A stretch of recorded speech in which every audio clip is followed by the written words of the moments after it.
Welcome to White Door Tarot, where the reader is bubbly, but the readings can get dark. So today I am going to be working on the readings for all zodiac signs for the second week of November, starting with Aries.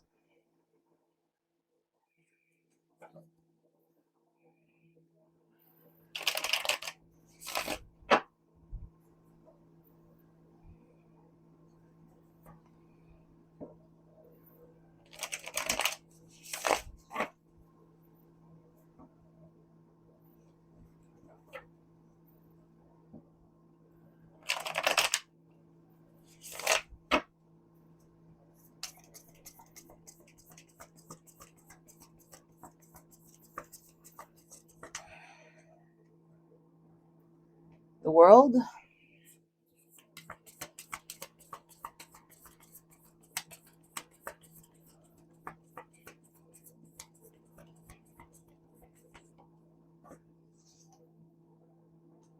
Three of Swords reversed, Ten of Cups. To keep things consistent, the World technically did come out upside down. I'm shifting towards accepting reversals. The Devil,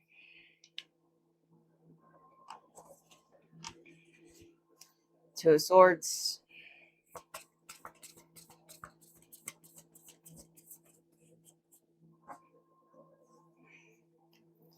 Mother of Swords reversed, Five of Wands,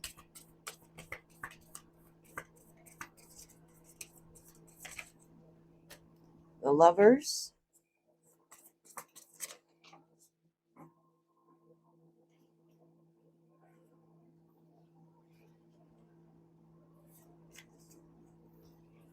Three of Wands, Judgment, Two of Pentacles reversed.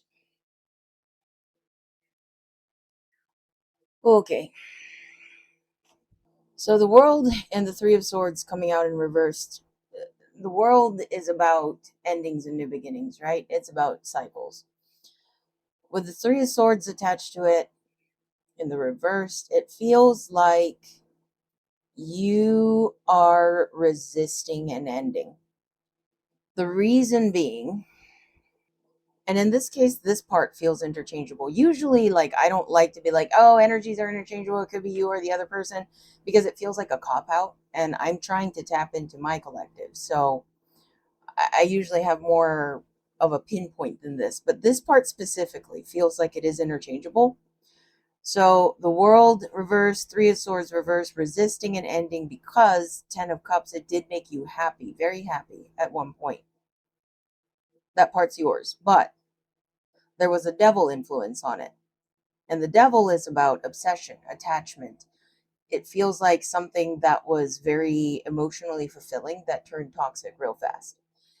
Two of Swords is also the blindfold card. And it's also about being stuck or indecisive. And that feels like it's related to the devil just because the color scheme is the same. And that's sticking out to me right now.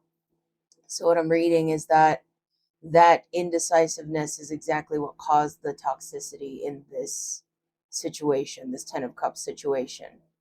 So it's almost like, how do I put a real world example to this? It's like, okay, let's say you're connecting with somebody and they're new and you see that you're very compatible, you make each other very happy, but there's a part of you that can't decide if you're ready for like the big change in your lifestyle that being in a connection, a close connection like this would entail. And so you start testing the situation, like, oh, could this, could they put up with me when I'm like this? Could they, how sturdy is this thing? Or trying to make the other person jump through hoops just to prove themselves to you, or even just being avoidant, and trying not to let yourself open up to the other person too much. It's like you're trying to temper the heat. Um, and that can often cause a disconnect in a connection, especially if the other person's showing up with an open heart and the other person's like, yeah, let's connect, I'm ready for this, I just want to get to know you, I want to connect with you. And then the other person is like, I don't know. I mean, like, yeah, I feel that too, but I don't know.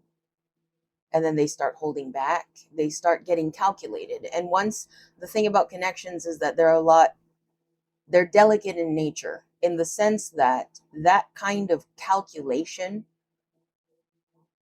can ruin it. It can sabotage it. Like real healthy connection, both people show up open and ready. That's the ideal situation, where both people are like, okay, this was unexpected, but I really like you, I'm sure about you, so I'm ready to move forward.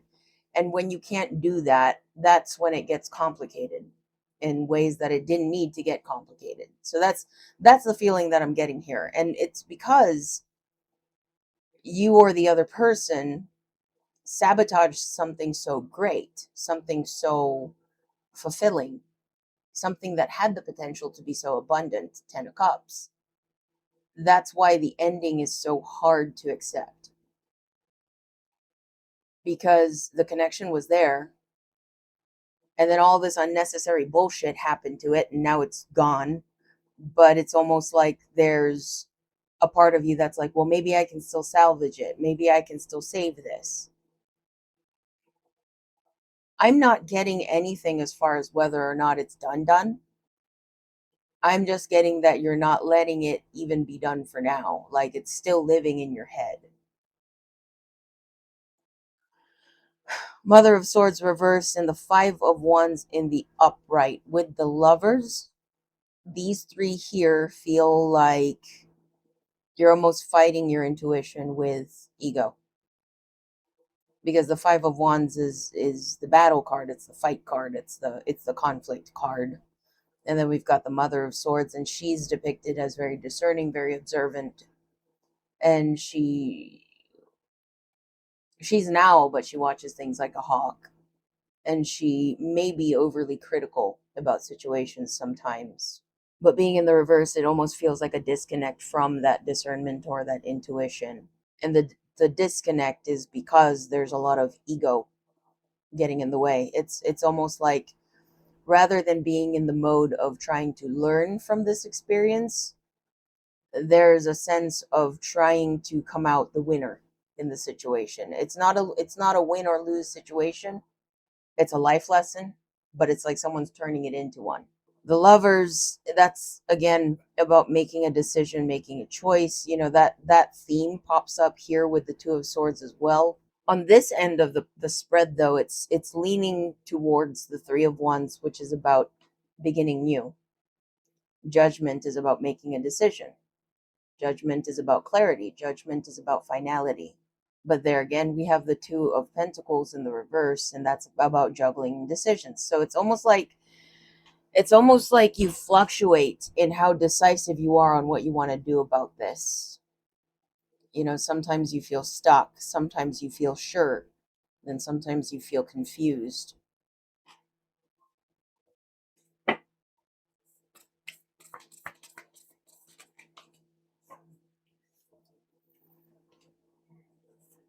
Daughter of Pentacles in the reversed, the Hanged Man.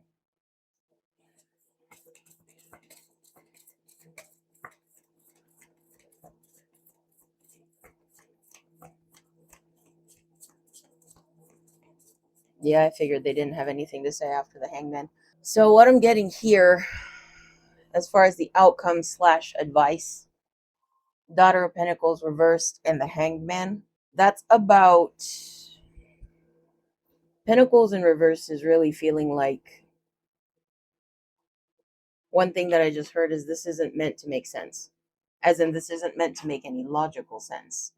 This isn't a situation where you should be applying logic. This is a situation that you need to feel your way through. The Hanged Man is about seeing things from a new perspective. The Hanged Man is about, a lot of people interpret him as being stuck, but he's not actually stuck. He hung himself in that tree by his ankle to see things from a different perspective. So this is about putting yourself through the discomfort that would be necessary in order to gain the perspective that you are meant to gain from this situation. Now, whether you want it to be done or not, that's up to you. That's not for me to tell you. The cards aren't indicating either way. But you are meant to gain something from this. That I can say for certain. You are meant to gain a different perspective, but I can tell you it's going to be very uncomfortable to embody because it's a way of being that you're not used to. But that's what it is to grow as a person, is to go through the discomfort. How do I explain this? It's like if we're used to operating a certain way and we've always done things that way, and we find ourselves in a situation that we can either rise to meet it or show up as we are. And we show up as we are, and we find that as we are doesn't work in this scenario. Those are the situations that prompt us to grow.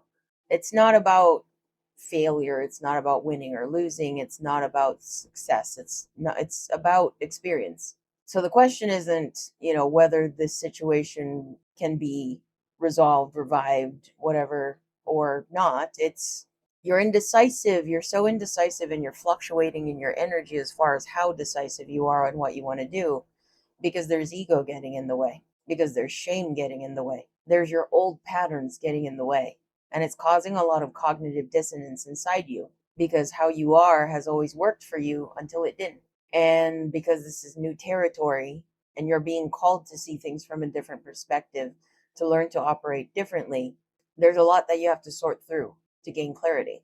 But I think the main message here is that in itself is a lesson. That experience of fighting yourself from growing is a lesson in itself. As in, there's a phrase that we have in Japan.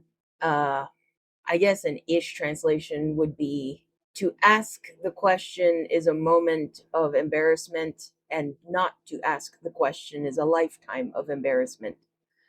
And the point of that is, when we approach things with a curious mind and we open ourselves to learning, sure, it might be embarrassing in the moment because there's something that we didn't know.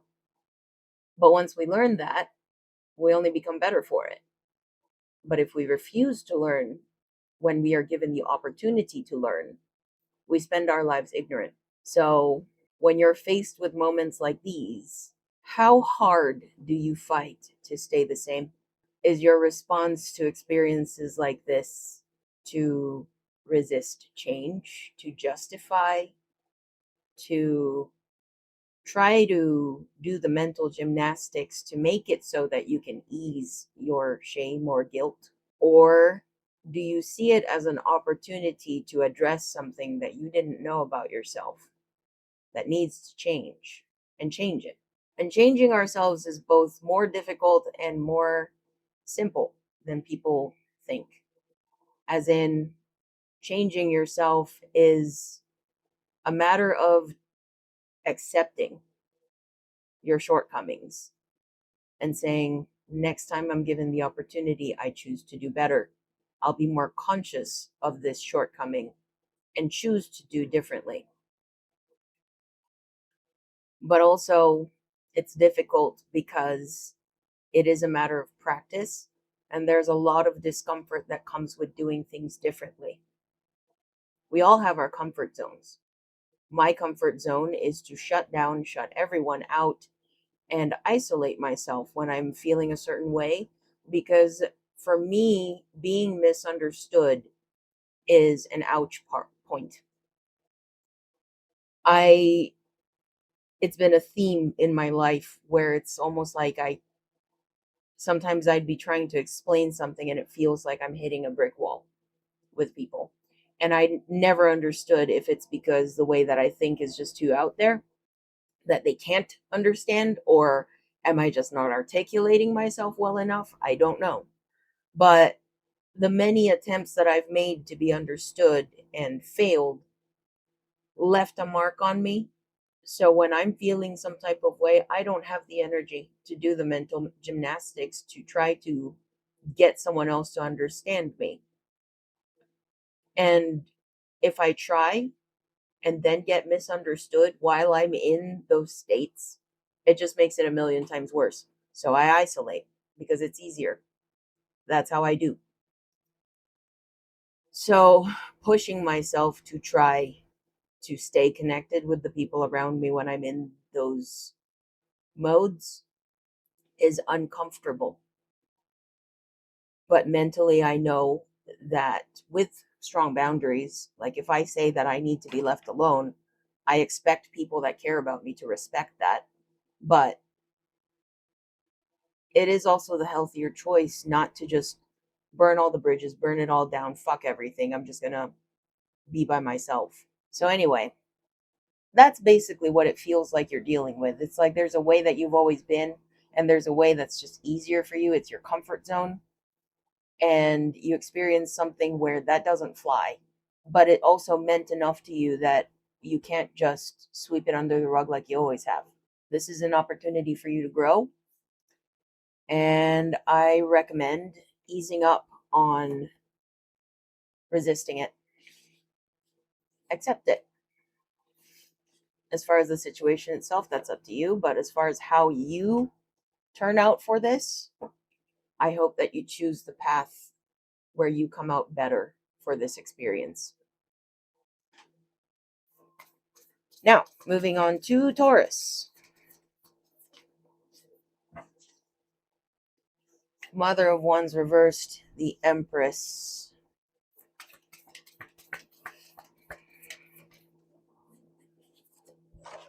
Damn it. Four of Swords.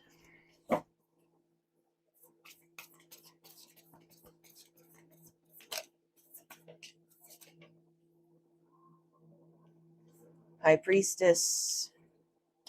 Eight of Wands in the challenge position.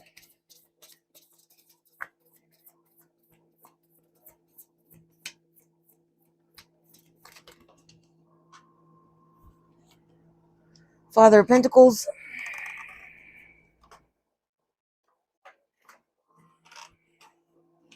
Eight of Wands.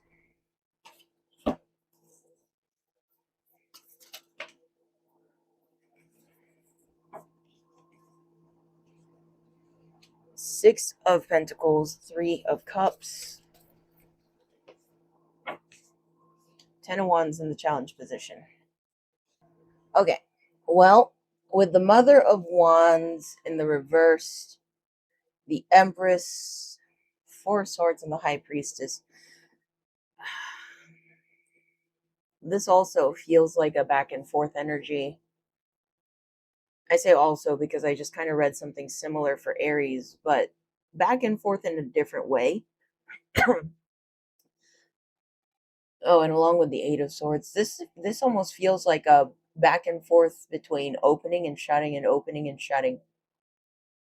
The way that it feels is it's like when you first turn on like a neon sign and it kind of goes and it like turns like flickers.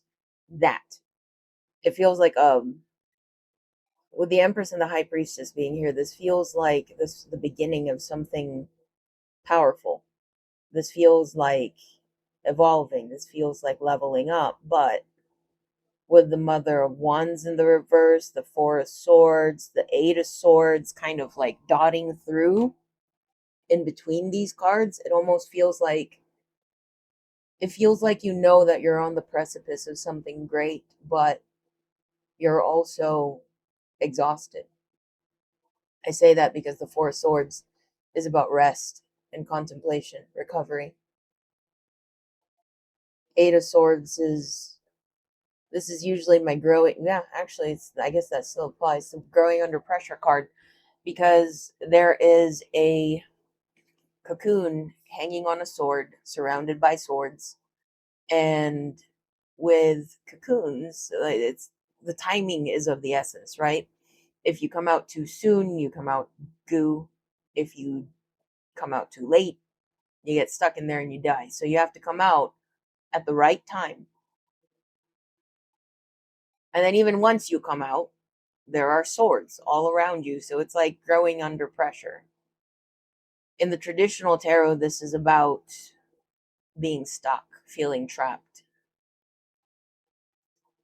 I think it's both. It's almost like you're stuck, you feel trapped because you're exhausted, you're burnt out. You're burnt out and you're flickering to start. The Father of Pentacles, the Eight of Wands, Six of Pentacles, Three of Cups. This is like somehow your pentacles, work, material, something is tied with your social life. It's like the abundance. Oh, I see. Okay. That's probably why there's that open and shut energy. It's because you're burnt out, but you also know that the next level that you are on the precipice of requires you to be more social. I'm laughing because I'm a Taurus and I get it. It's like when I'm feeling some type of way, I'm just like, fuck, I don't want to talk to anybody.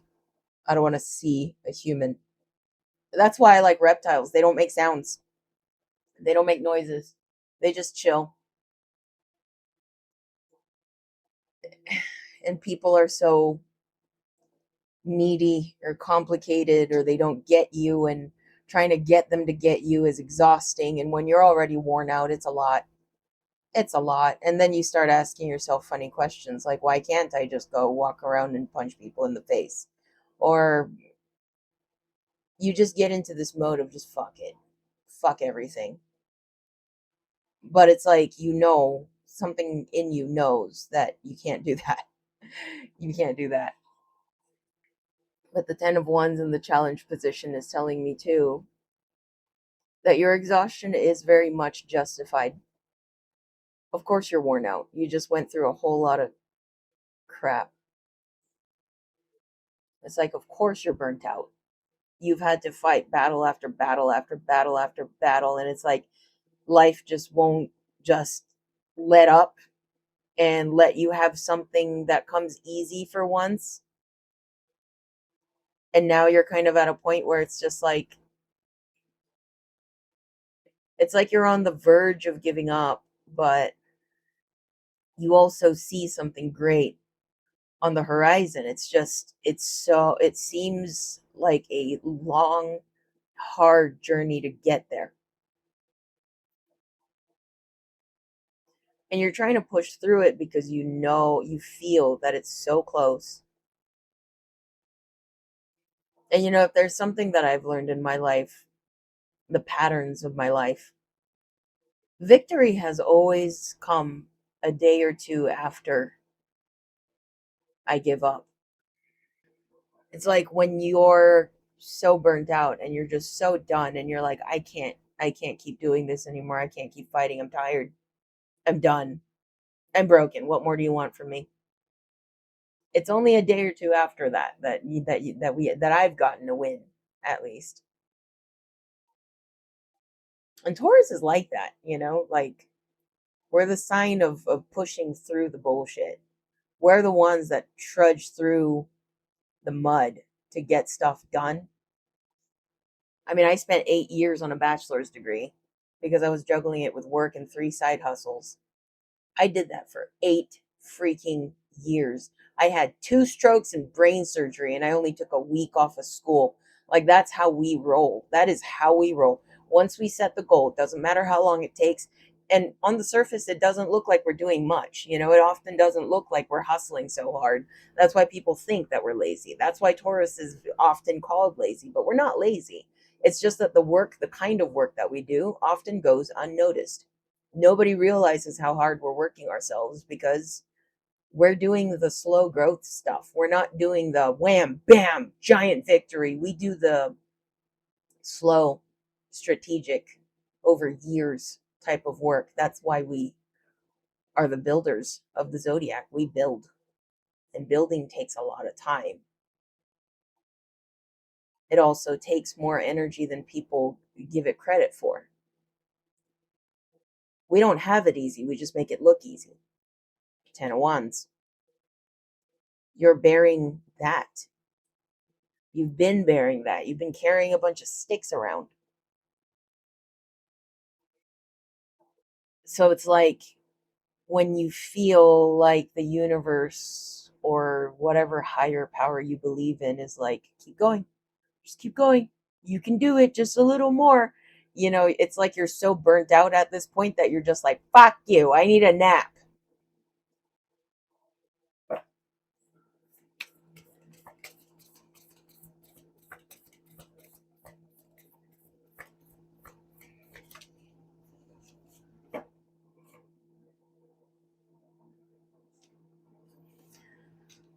Lovers, Mother of Swords reversed, Daughter of Pentacles reversed, the World reversed. Okay.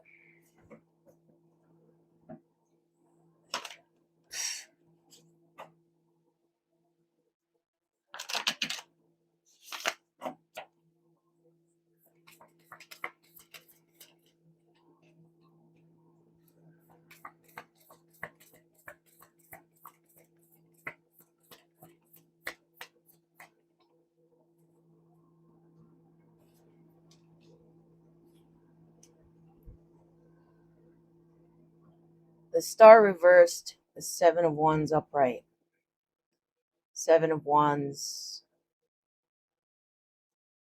is about reemergence. Star reversed. It's like you've lost hope. You've gotten so burnt out that you've just lost hope. And this star in reverse, it doesn't feel like one disappointment. It just feels like this vast, heavy hopelessness.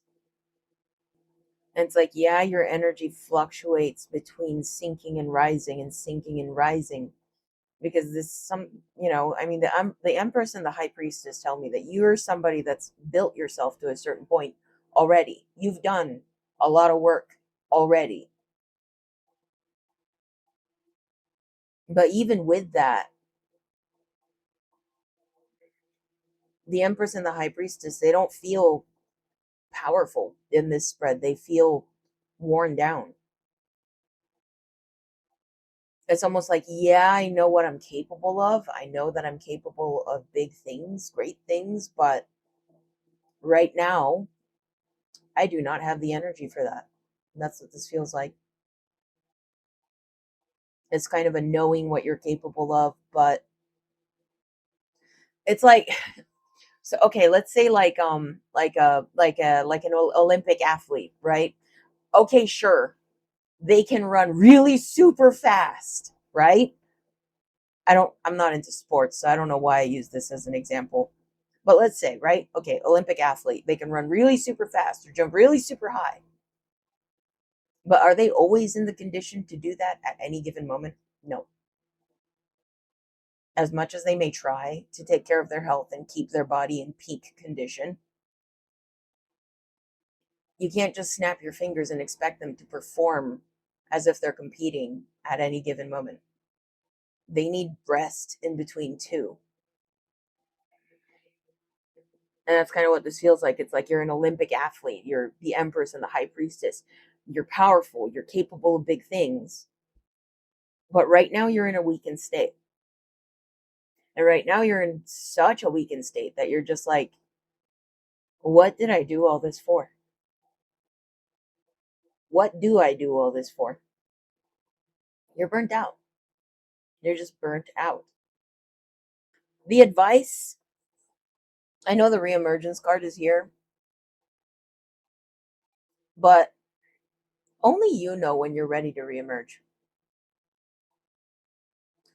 The advice isn't move on, let go of the burdens and just, keep going. No, I don't do that on this channel.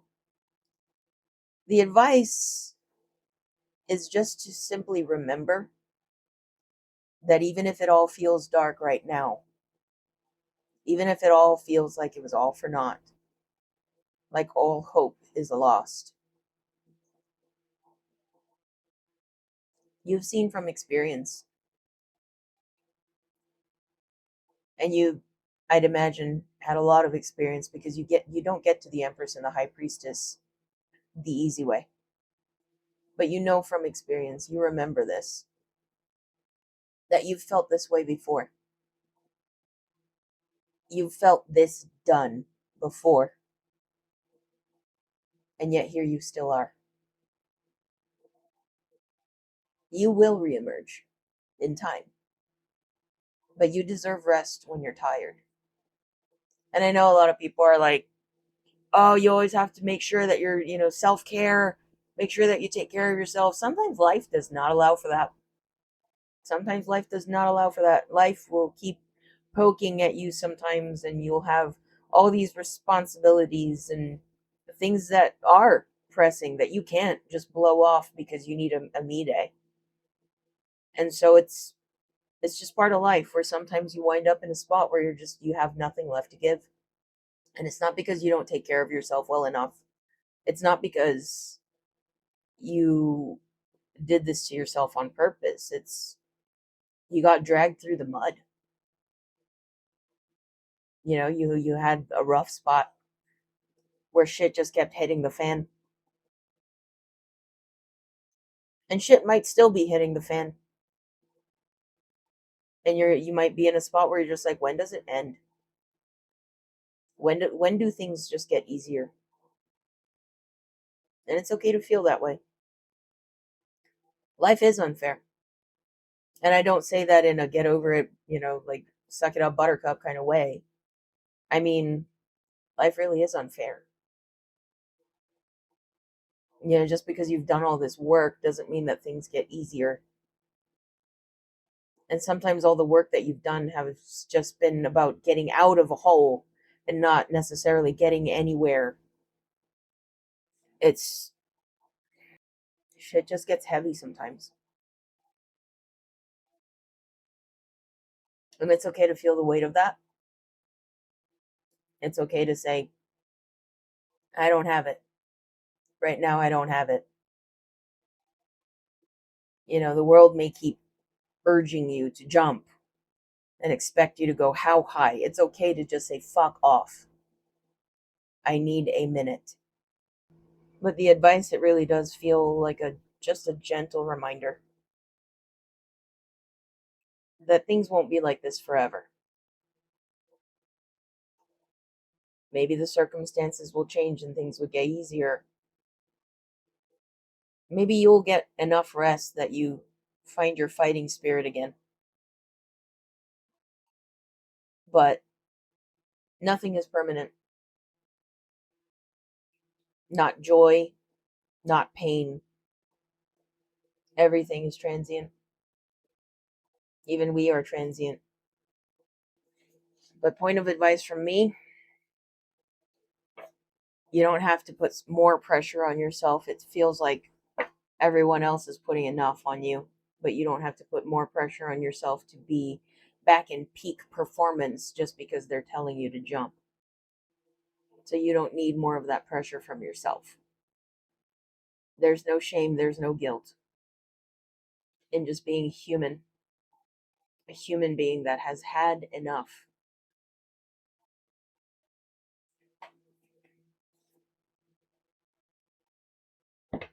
Moving on to Gemini.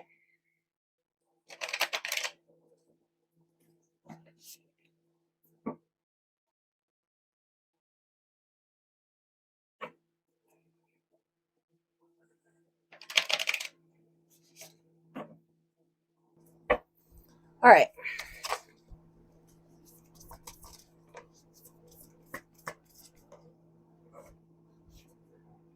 Son of Swords challenged by the Sun. Six of Pentacles.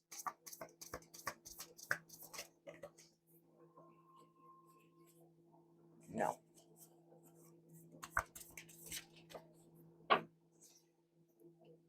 Son of Cups in reversed. Six of Swords reversed. Death reversed. Ace of Pentacles reversed. Eight of Pentacles, Father of Swords.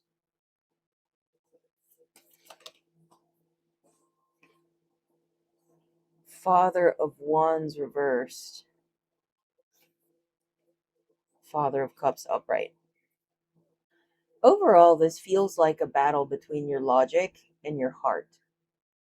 Because the Father of Wands is about passion, Son of Cups is about matters of the heart. Father of Swords is upright. Son of Swords is upright. Father of Cups is upright in the end. I heard an echo in my head just now that said that you no longer resonate with what you have built. Because the Son of Swords is challenged by the Sun and the Six of Pentacles. Six of Pentacles is about your harvest coming in. Sun is about happiness, joy, abundance. So I was thinking, why are those cards challenging the Son of Swords? But it almost feels to me like the Son of Swords is challenging the Sun and the Six of Pentacles. It's almost like the practical thing to do, the practical choice, also compromises the joy and fulfillment that this thing was meant to bring you. Six of Swords in reversed, Death reversed, Ace of Pentacles reversed, Son of Cups reversed. And it feels like the way in which the Son of Swords compromises some of your happiness. It's like it can't be overcome or ignored. It's kind of, how do I express this? It's like it's deeply ingrained in just the way things work.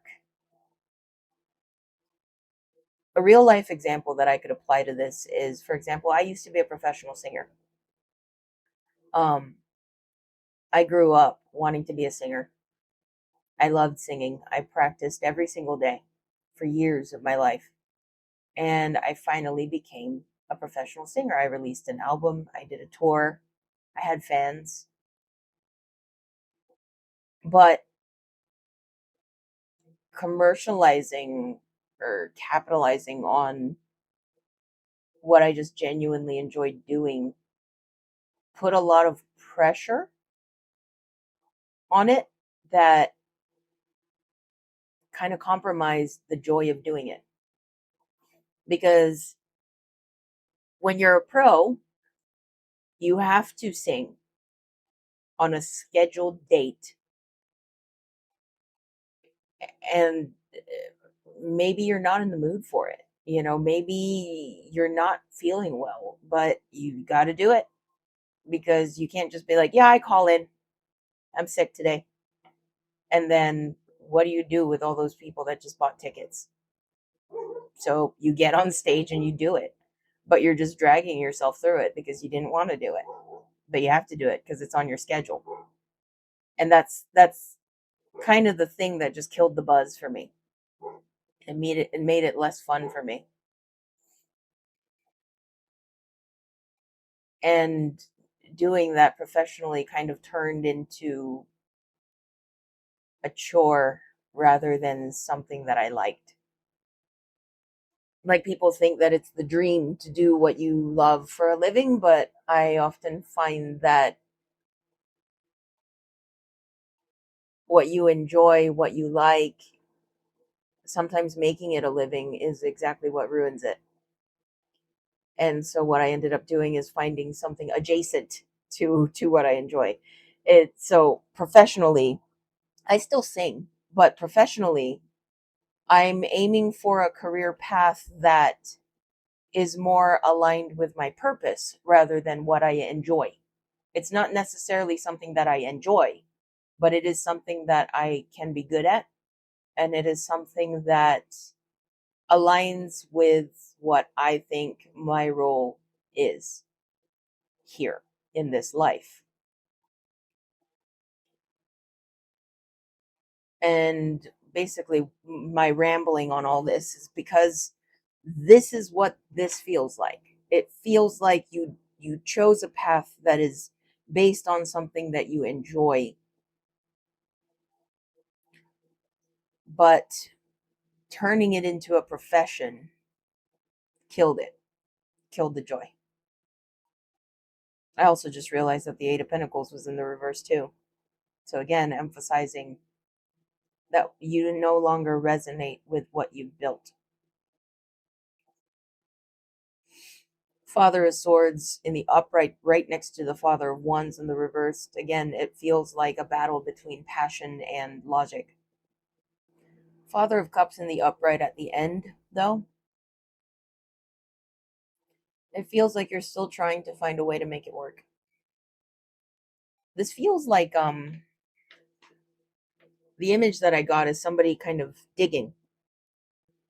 I know this is kind of morbid and upsetting to think about, but let's say your house burned down.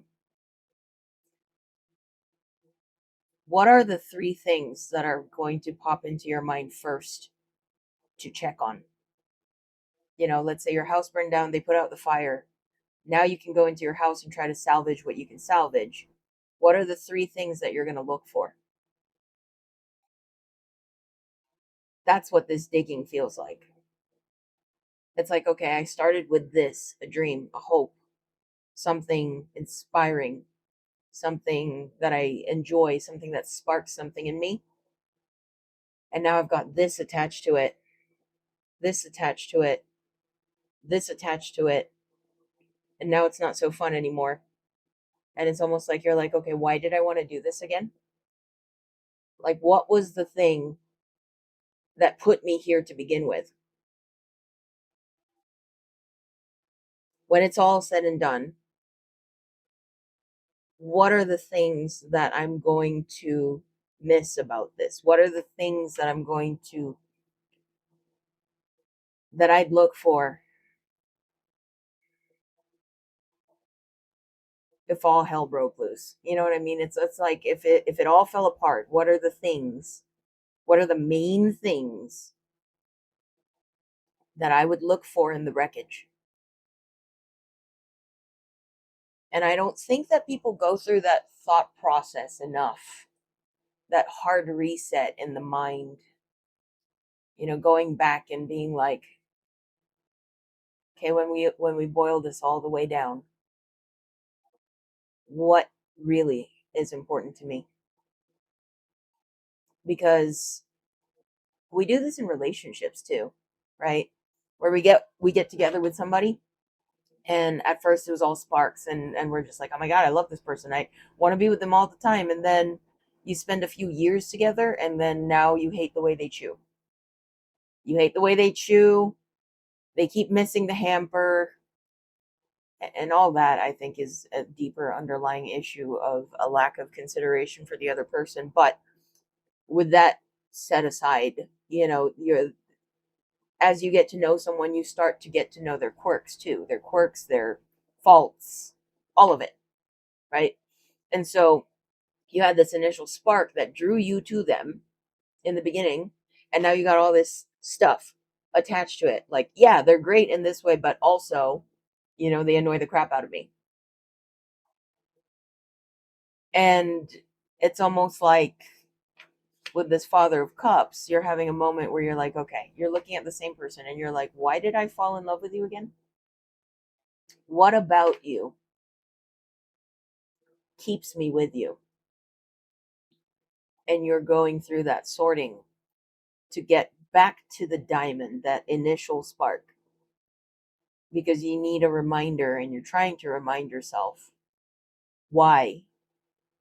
Why do you deal with all this? And this could be a person, a profession, whatever. But it does feel like you're trying to dig through the everything that is involved in the current state of this to get back to basics, because you're trying to give yourself a second wind here.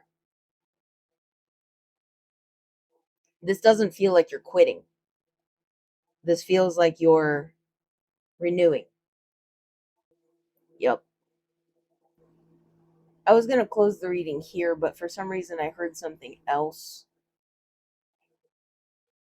Something about how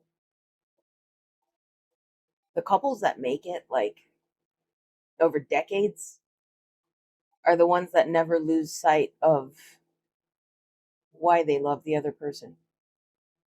They never get used to the other person's presence in their life, and they value it every single day.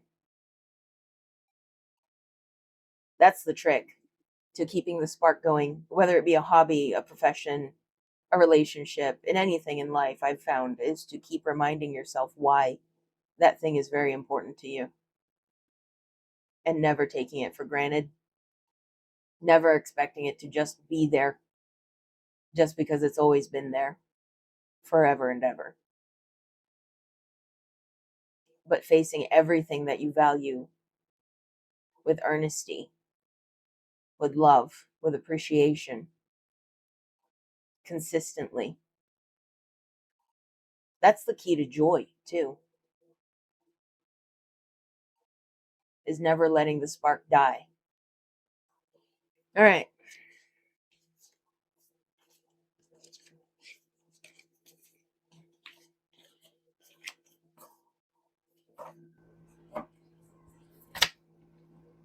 All right. Cancer. Sun of Wands reversed. Challenged by the Ten of Cups.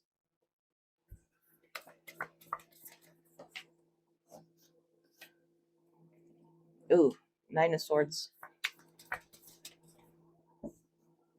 Five of Swords. Eight of Swords reversed. Ace of Swords.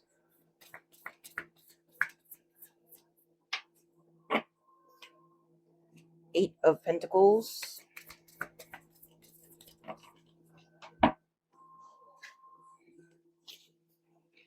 The World. The Sun. Son of Cups. Death. Six of Pentacles reversed. Huh. Is this all on the camera? No, it's not.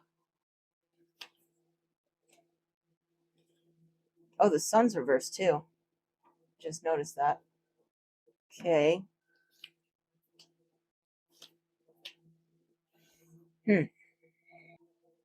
There is a lot of self-destructive energy over here with the Nine of Swords and the Five of Swords.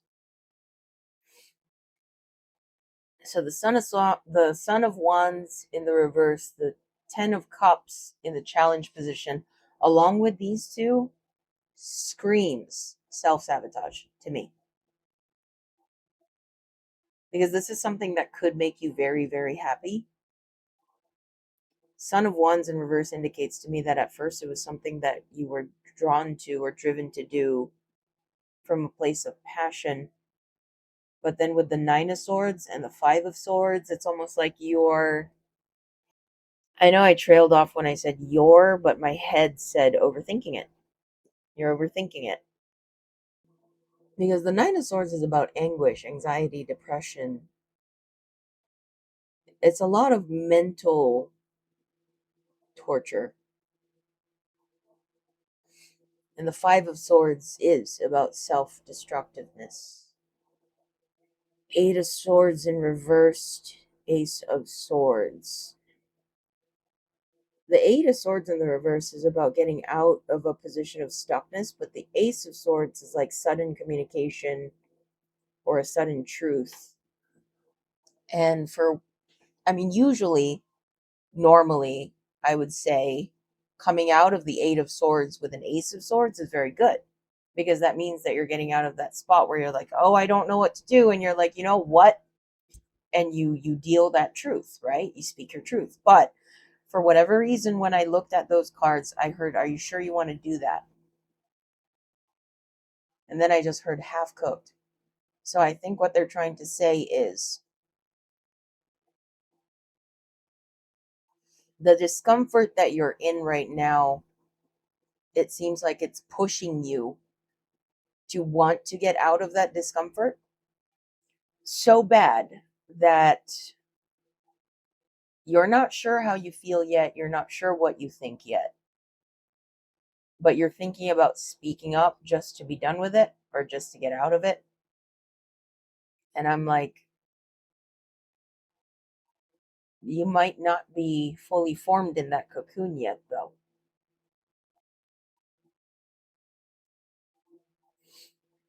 Hmm. Okay. Seven of Pentacles is what do you want to invest in? Like period of contemplation. So I wasn't even getting into that yet, but I guess it's saying the same thing. It's, are you sure you want to do that? Are you sure that's what you want? Now moving into these cards, the world with the sun reversed, death upright, Six of Pentacles reversed, Son of Cups upright.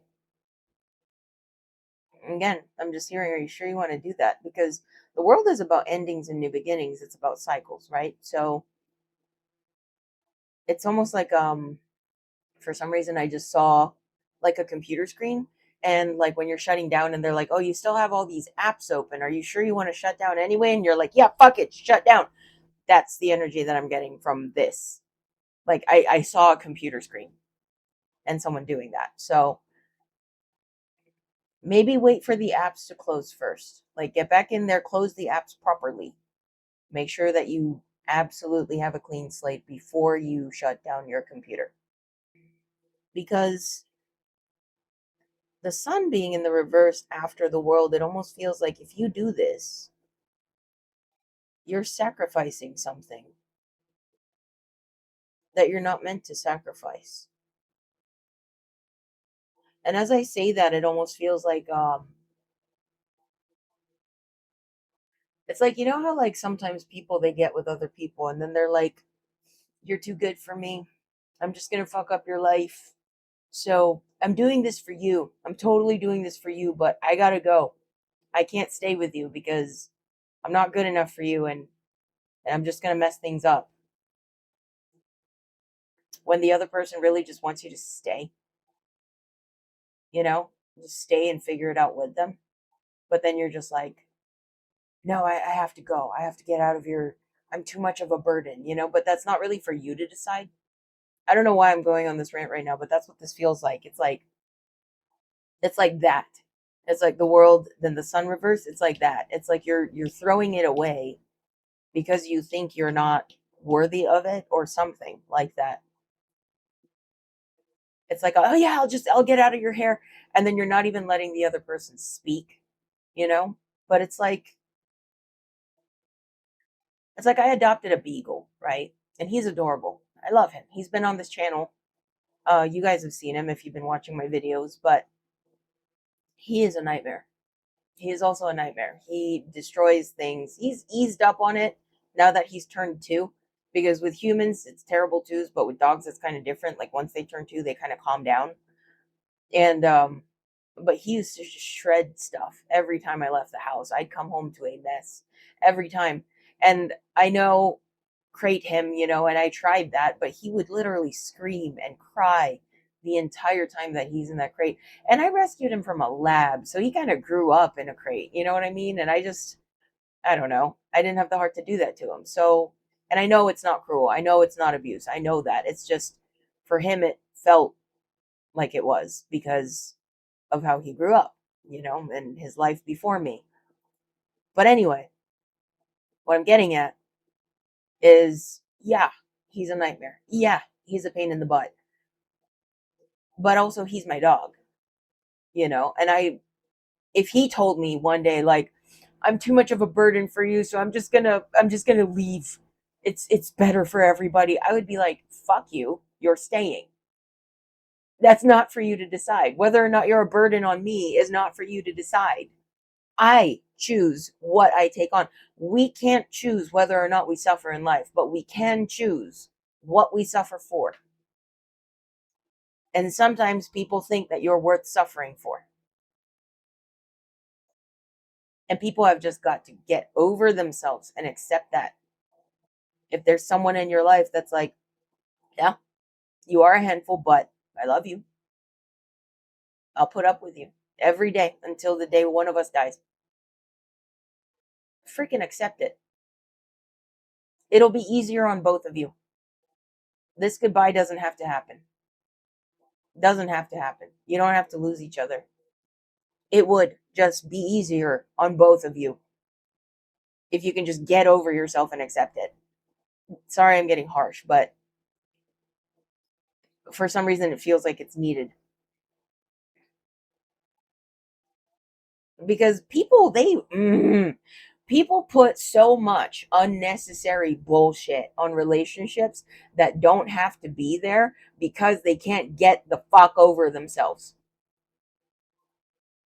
You know, like people do these things when they're insecure, and they test it, right? And you test this branch over and over, harder and harder every time. You know what that's called? That's called self-sabotage. You're not testing. You don't test relationships. You go through things together and see how the person acts. But you don't test a relationship, because it gets to a point where you're not testing it, you're breaking it. And then people do these things where they're just like, oh, I'm too much of a burden. I'm gonna ruin your life. I gotta get out of your life. You don't make that decision by yourself. It doesn't matter if you look at yourself like you are a pile of dog shit. Someone loves you. Someone cares about you. They should get to have a say in this too. You can't decide for them how they feel about having you in their life. But people, they do crazy things when they're insecure, testing the relationship, walking away, pushing people away. None of that needs to happen if we can just get over ourselves and just accept the love. Just, oh, thank you. I take it. I'll take it. Yep. Thanks. Before anybody comes for me, this is not alcohol. It is actually craft black cherry soda. Anyway, Six of Pentacles in the reverse, because that's about your harvest coming in, and it's almost like you're chopping the branches before the fruit even gets to ripen. Like you've built something halfway and you're just like, nope, I'm done. It's done. No, it's not. It hasn't even begun. Death and the Son of Cups. You're doing all this because you're in the midst of a transformation, and it's heavy stuff. It's heavy stuff. A death and rebirth is not easy to go through. And you're so used to going through it alone that you don't know how to go through it with someone else. To which I say, learn. I think that's another thing, is that people often ruin good things because they're, for some reason, so afraid of coming across weird or something. I don't know. Like, it's not generally socially acceptable to just be like, hey, I I have a lot of childhood trauma that's getting triggered right now. So I'm in a weird headspace, and this is how I feel. And I'm not sure what I need from you. I don't know if I want a solution or just company or empathy or a hug. I don't know. Can you help me figure this out? But why don't we do that? I think it makes more sense. It makes more sense than going through the whole confusion of like making the other person wonder, or putting ourselves through doing the mental gymnastics of trying to figure out how exactly to deliver this. Don't think, just say exactly what you're thinking and feeling. There you go.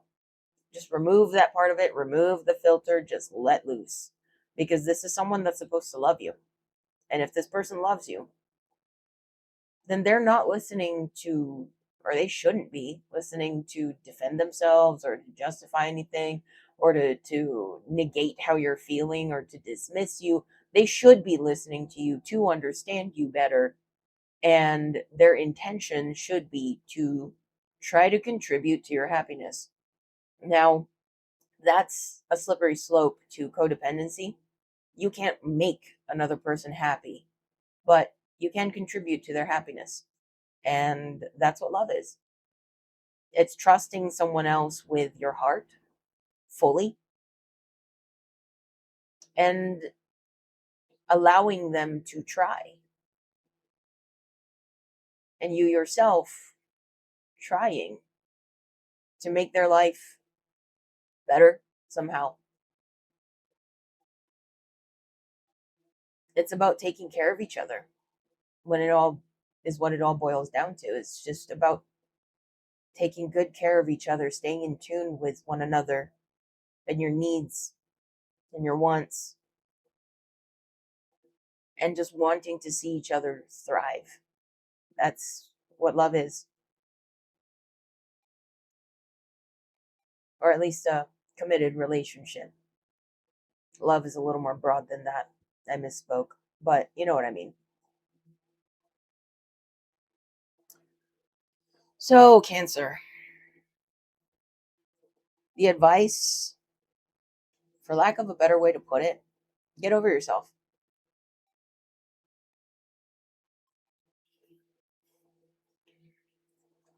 And if you open up in this situation and you just let your guts spill out and you just bare your soul to this person and they don't treat it with the sacredness, the sanctity that it deserves, then there's your answer. But then this wouldn't have ended because of you. This would have ended because there's no love there. But you don't know if there's love there, truly, until you show up bare. Not to test, but because that's how you ought to be able to be in love. Bare, raw, naked. If you can see each other naked and touch each other naked, you should be able to bare your hearts to one another too. So a lack of vulnerability in a romantic relationship just doesn't make sense. All right, moving on to Leo. I'm almost scared because the Leo readings have been getting scarier and scarier here lately.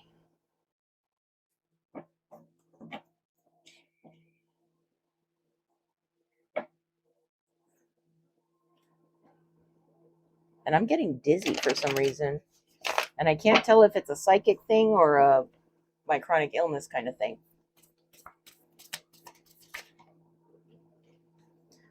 Oh, here we go. Fool in reverse.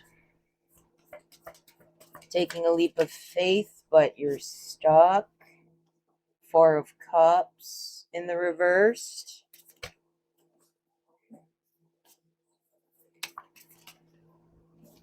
Sun in the challenge position.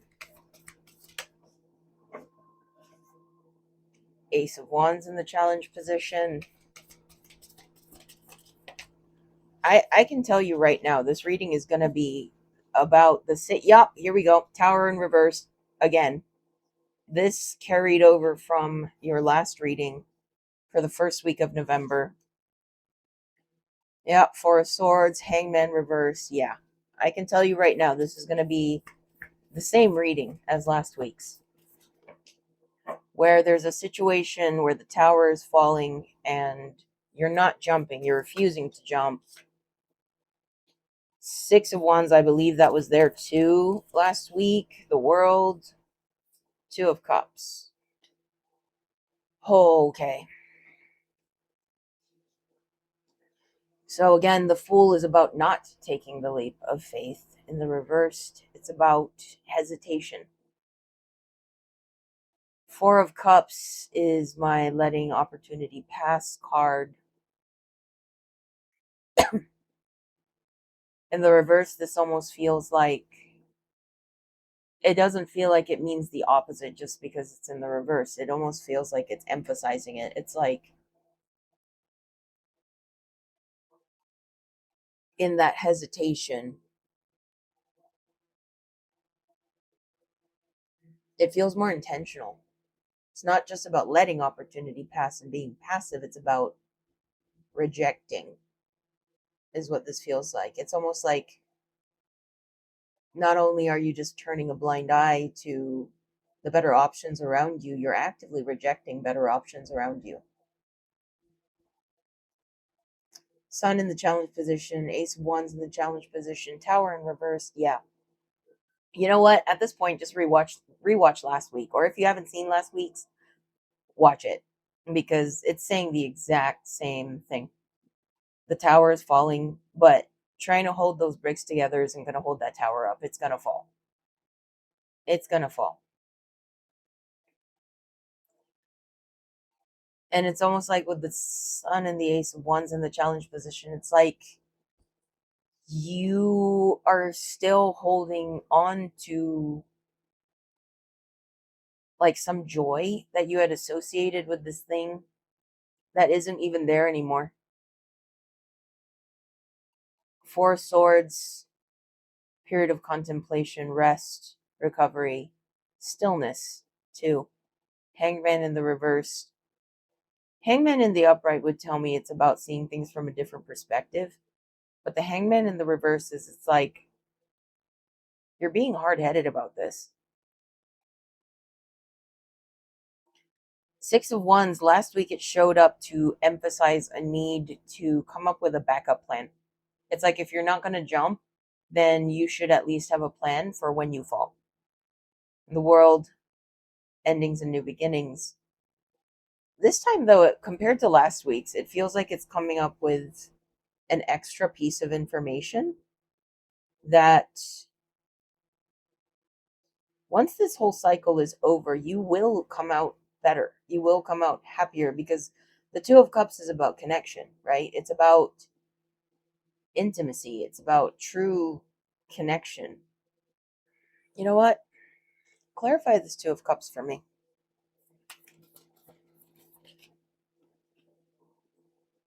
Eight of Swords reversed.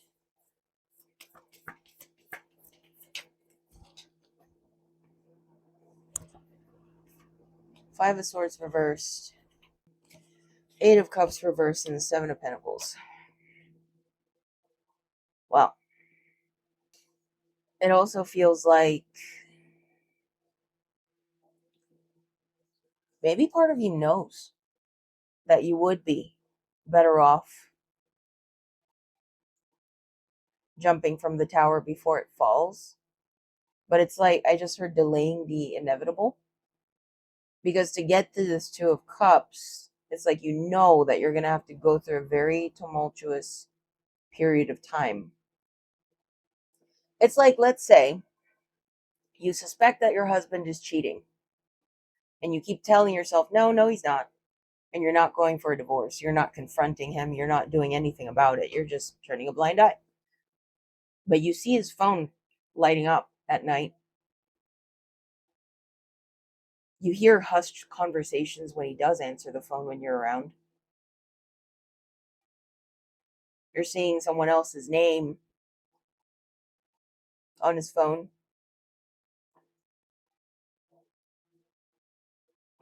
Someone that you don't know. But he hasn't hit you. He hasn't abused you in any way. And it's almost like if you just say something, if you just say, I know what you're doing,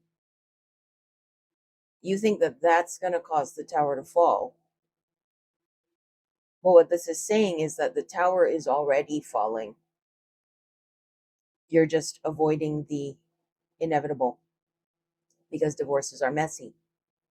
Now you're going to have to figure out custody. Now you're going to have to figure out finances. Now you're going to have to figure out living situations. Now there's a lot to sort through. And it's like, you're just like, I just don't want to do it. I'd rather just keep pretending I don't notice anything and just stay here. That's the thing. Soon enough, it's not going to be an option. It's almost like when I say the tower's going to fall, whether you jump or not, it's like, even if you pretend that you don't notice anything, what if he's falling in love with her? And then one day he goes, I want a divorce. Or, let's say that this is a job. You see all around you, the place is falling apart. But you're like, no, I still have a job. I still have a stable job, good benefits, good pay. Everything's all good. I'm not going to quit, because it's fine. Everything's fine. No, it's not. And then one day you're going to come in and there's going to be an empty box on your desk and they're going to say, clean up and leave. But in your mind, it's almost like you're thinking, oh, it's my choice whether I quit or stay. rather than realizing that it isn't always your choice whether you stay or leave. Sometimes you will get asked to leave. That's what this feels like. But you're avoiding the leaving because it comes with all this crap. It'll end well, you'll land on your feet, but it's almost like the more you drag your feet, the worse it gets. If you don't at least have a backup plan, something like that. Because the Four of Pentacles, Eight of Swords, Five of Swords, Ten of Cups reversed is not a good energy. This feels like being stripped bare down to nothing. Like it feels like a losing everything kind of energy. And then there's that Seven of Pentacles. So like, well, what do I do now? And now someone's yelling and saying that's exactly why we've been trying to warn you. Jump. And if you're not going to jump, at least set up a backup plan. Because without that backup plan, this is where you're going to be at. Yeah, there's nothing more I can say about this. I really recommend, if you haven't watched it already, check out last week's reading if this one is resonating with you.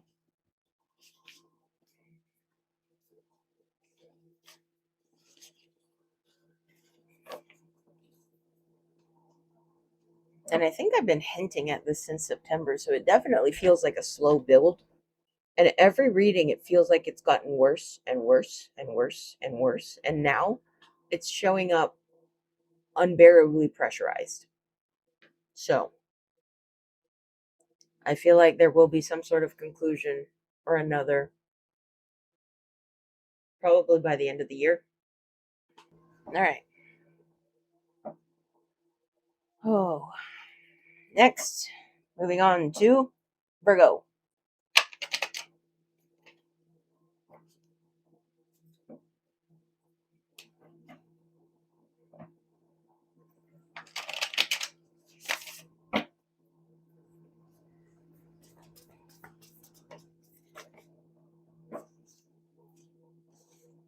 Seven of Swords reversed, Strength reversed, Ace of Wands reversed.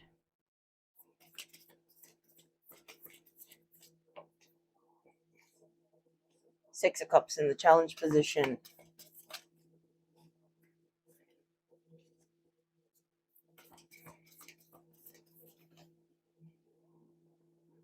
What is this? The Lovers in the challenge position and the Ten of Wands in the upright. Six of Swords.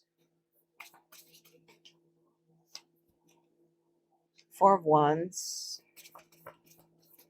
I said one more. Mother of Swords in the reversed. Oh, Leo. This feels, or not Leo, Virgo, sorry. This feels like something that you're deeply connected to. And this feels pure because the Lovers and the Six of Cups, I mean, the Lovers is the Lovers. In this case, it doesn't feel like it's about the decision piece of the meaning of the card. It feels like the Lovers. Six of Cups is about nostalgia or something that's deeply embedded into your roots. Could even be children. And then we also have the Four of Wands in the upright, Six of Swords. This feels like something in your life that feels like honey. Like I'm seeing someone drip honey on their tongue. And it feels like the first time you've ever tasted honey. Not literally, but I mean, it's like that moment, right? The first time that you've ever tasted honey. Like, I've never been loved like this before. I've never been this happy before. I've never felt this secure before. I've never felt this safe before, kind of feeling. I say that because it comes with the Six of Swords, and that's about recovery. That's the rainbow after the storm. Four of Wands is about, the happy home, happy life, foundations kind of meaning. And we got the 10 of Wands here too. And that signifies a lot of burdens on your shoulders. And it's like, finally, I have something good. And it feels like you earned it. Like you've been through a lot. And it's like, for once in your life, you're like, I feel good about this. But something tells me, with the 7 of Swords in the reverse, Strength in reverse, Ace of Wands in reverse, Mother of Swords in reverse, this is like, it's like you, I wouldn't go as far as to say that you're self-sabotaging, but I feel that those urges coming up,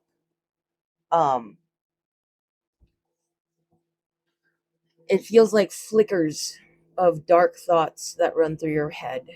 Like, wow, they're so great. They make me so happy. I feel great. I feel good, and then just this flash memory that brings you back to being more guarded for a moment, or hesitant, or yeah, that's what this feels like. It's like those good moments come with a flash of pain, because you are carrying a lot. You're still healing from a lot. Because the 7 of Swords is about deceit. And when it's reversed, for some reason, I feel more like it's speaking to the Watcher. Like it's a concealed something in you. Strength in reverse is about ego and pride, rather than strength that comes from the heart, or courage. Ace of Wands in the reversed, it's like hesitance. Mother of Swords in reversed, it almost feels like it's like you're a little bit disconnected from your intuition at the moment, because your intuition is getting the signals getting jammed up with a lot of anxiety too, and depression. And I'm getting a lot of, like, am I picking up on something being wrong here, or is it because I'm damaged?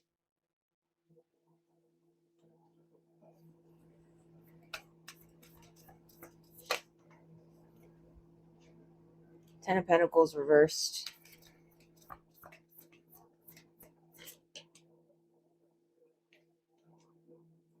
Emperor, Daughter of Wands reversed, Son of Wands reversed, Two of Wands. This also feels like a lot of your defense is because you have experienced having nothing before. So this is speaking to someone specifically who's had to build themselves up from absolutely nothing. Ten of Pentacles in reverse, I for some reason got like a strong, like, I've lived in my car before kind of feeling. And the Two of Wands, it's like you've made decisions, you've made choices that led you to this Emperor energy, where you're sovereign and you're strong and independent. And Daughter of Wands, she's the tougher than she looks card. And the Son of Wands, I mean, they're snakes, they're tough. So it's almost like, and I'm also getting like a whip like energy, just sharp, cracking, loud, like fast. It's almost like when you're put in fight or flight mode, you fight, no hesitation. Like you just live your life wishing a motherfucker would. Like that's the kind of energy that I'm getting here. And that's precisely because you have had nothing before, and you built yourself back up. So you're very protective of what you've built, because you know just how hard you had to work to get there. So you're very protective of your resources. And that includes your love.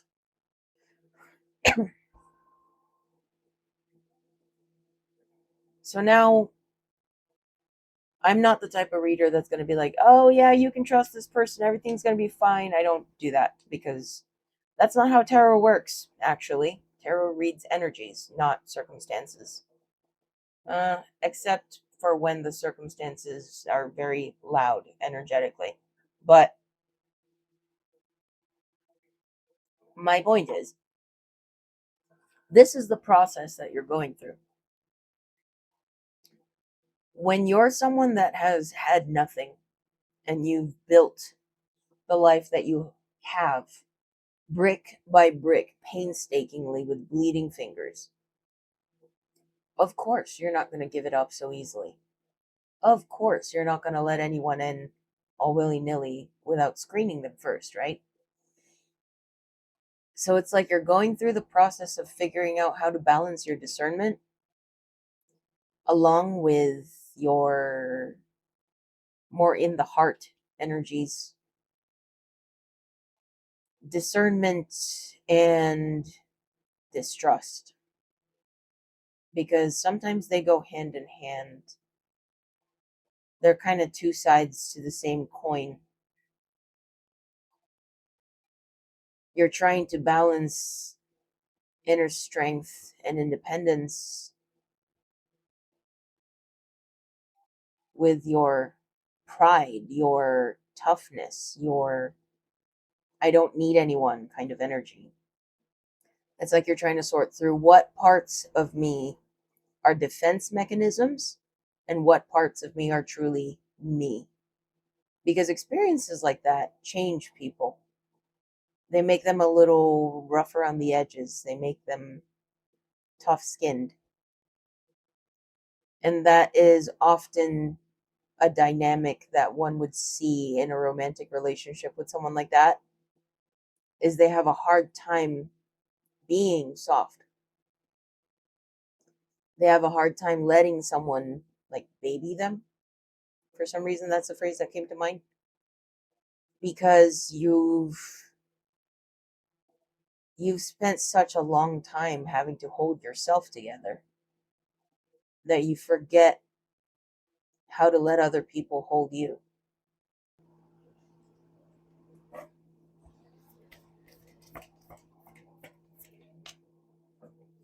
Yep.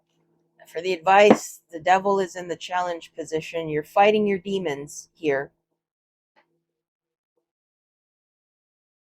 And for your sake, and as someone that reads for, energies that I connect with and only hope for the best for, as much as I yell at certain signs sometimes, my goal is always to hopefully give people a little bit of direction or even just a feeling of being seen. But the advice here is you're fighting your demons.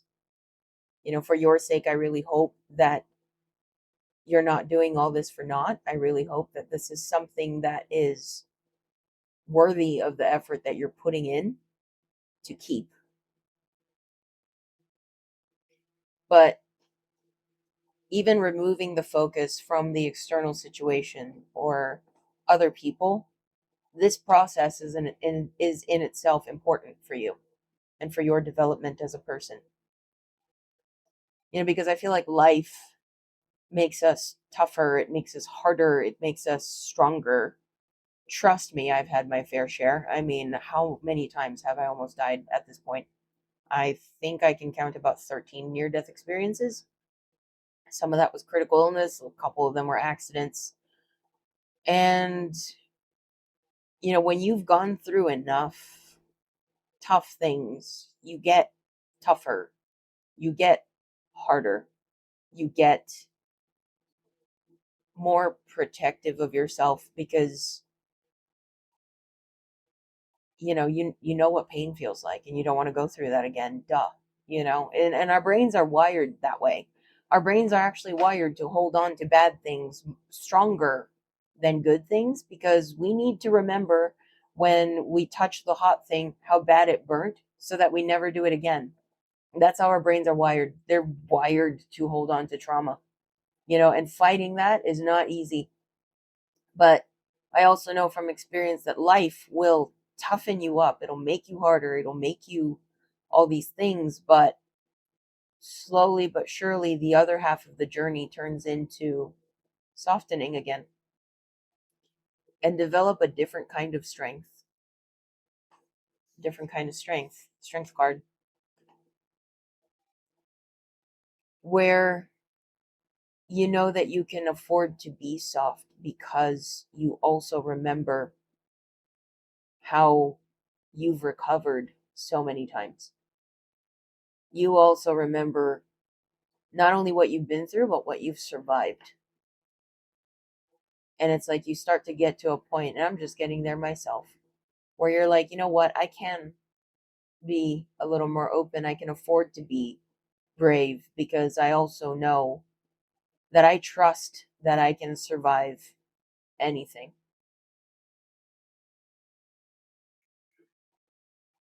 And you start to walk with more certainty because your trust isn't in, I mean, it's important to learn how to trust other people, but like, it's like you don't put all your eggs in that basket. You put your eggs in your basket. And you're like, I trust myself first and foremost. I trust me.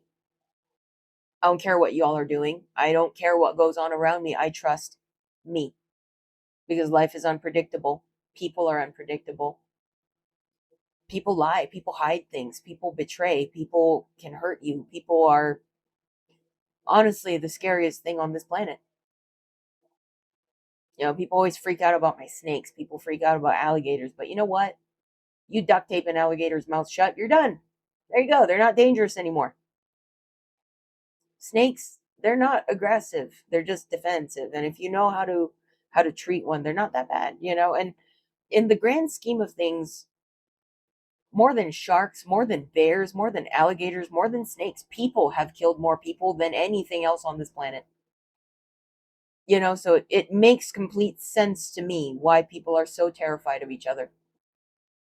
You know, statistically speaking, people have done more harm to one another than any other species has ever done to us.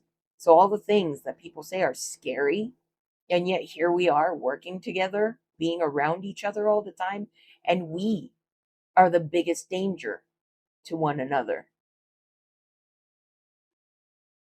Why did I go on this rant again? Ah, right.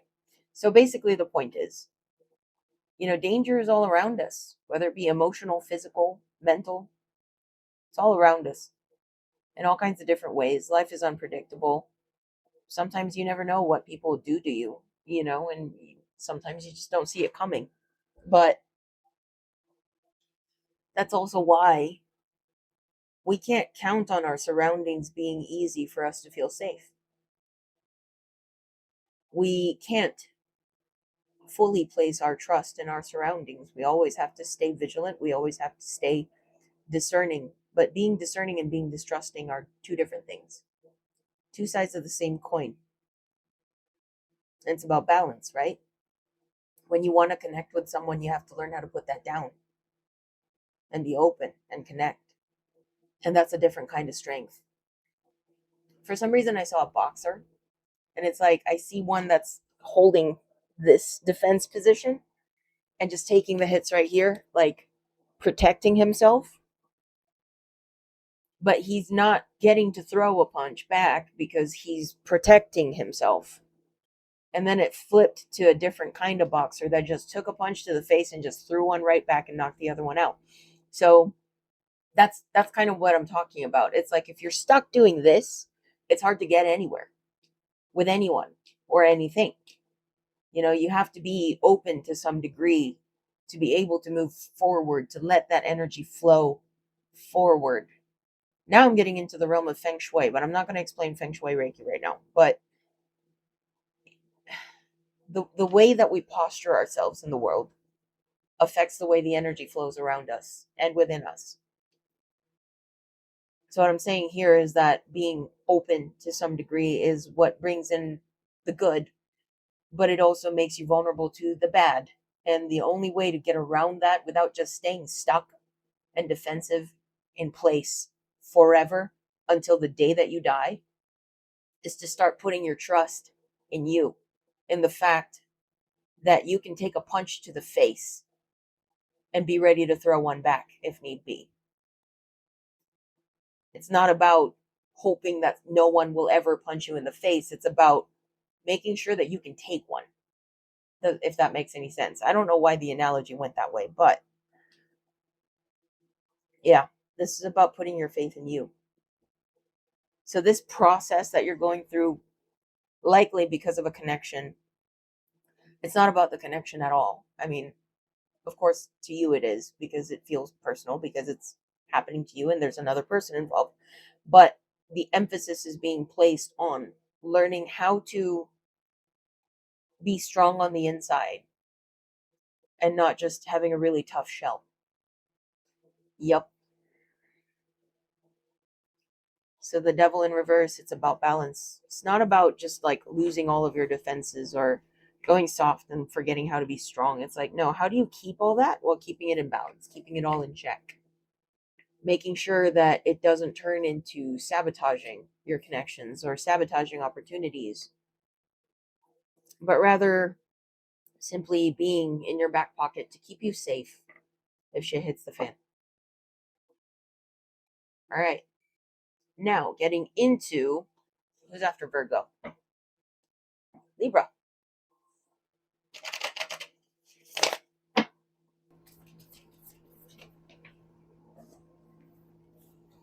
Mother of Swords reverse is popping out a lot this week. Three of Wands. Challenge positions. Five of Wands. Whoop.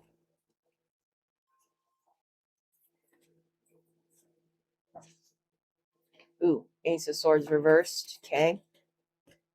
Son of Cups reversed.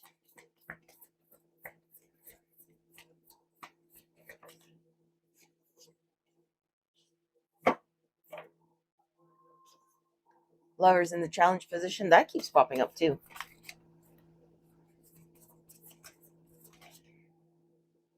Eight of Cups in the reversed.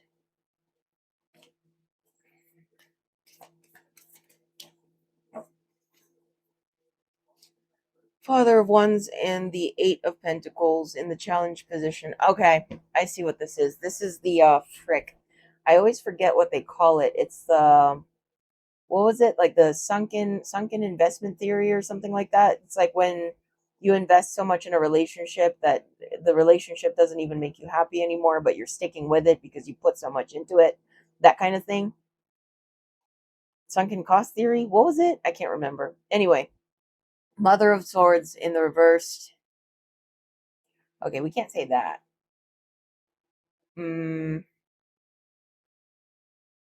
It's like your mind has taken a back burner, the back burner. And we got the Three of Wands, and that's about new possibilities, new ventures. Five of Wands, but there's still like a resistance to move on. Ace of Swords reversed because there's still something that you want to say. The reason I say your brain took the back burner is because it's like I'm not feeling much mental energy here. I'm feeling a lot of like emotion, just emotion and like amygdala activity. And the amygdala is the part of your brain that does like the fight or flight stuff. You know, it's kind of the thing that goes danger. You know, that's kind of what I'm feeling. Um, Son of Cups reversed. Not even your heart's in on this. It's just pure instinct. It's almost like you're running on autopilot on trauma response. Yeah, that's how to put this. You're running on autopilot on trauma response. The Lovers is about a decision. It's in the challenge position because Eight of Cups reversed because you don't want something to end. But it's not because your heart's still in it. It's not because it's not because you feel anything for this still. It's just a matter of abandonment wounds. Father of Wands in the challenge position. Eight of Pentacles in the challenge position. The best way that I can describe this is, let's say you get dumped.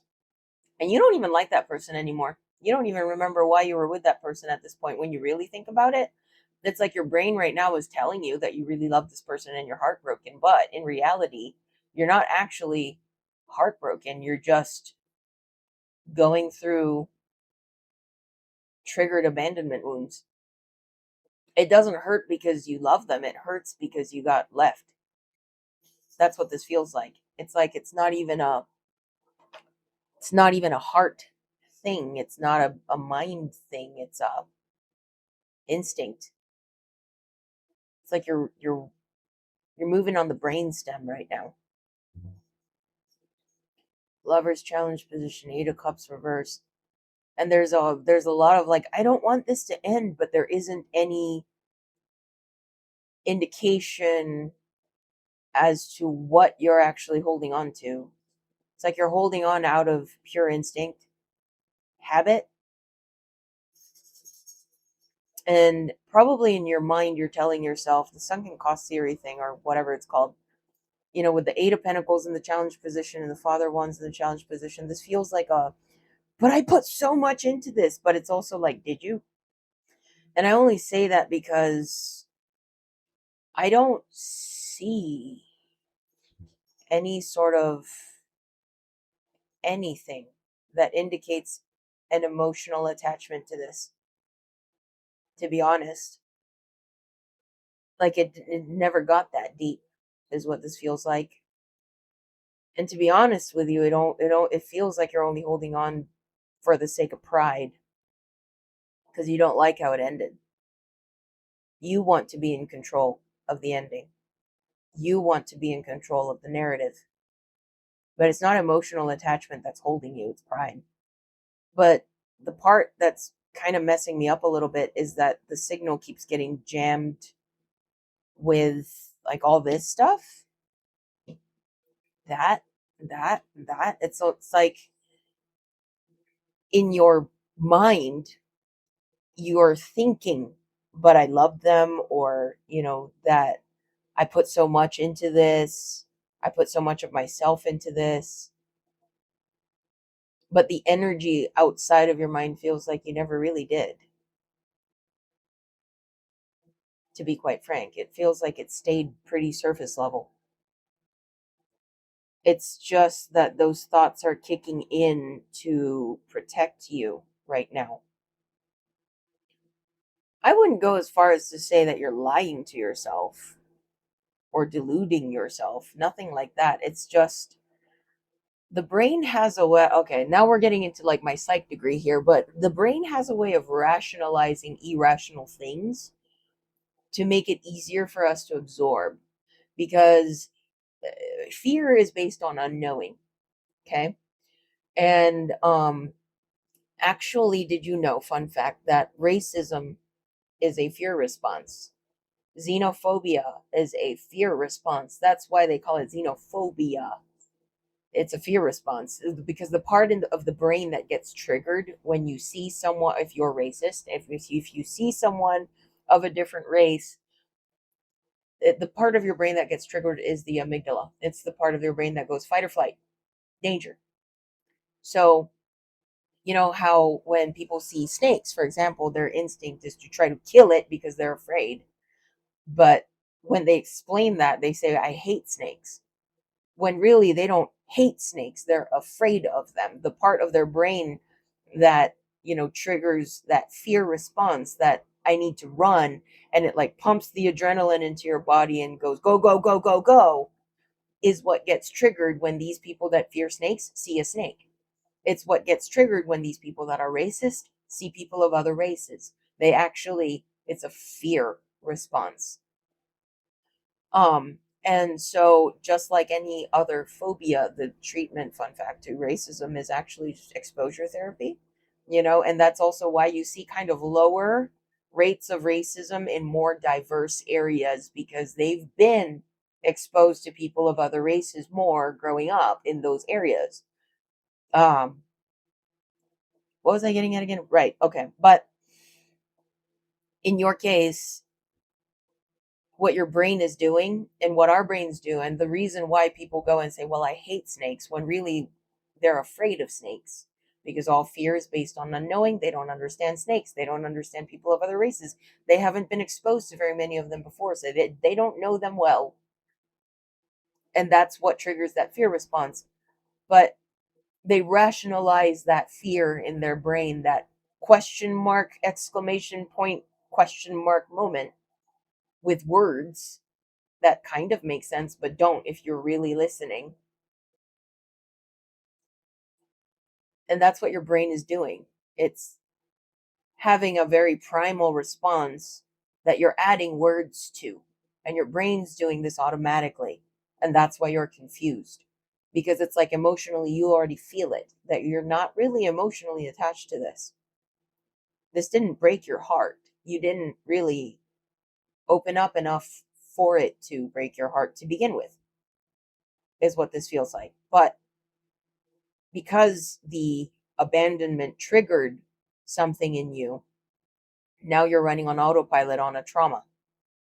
And your brain is adding words to it like, but I did all this, but I opened up to them, but I love them. But there's a cognitive dissonance somewhere in between your brain and your heart, because your heart knows that that's not true.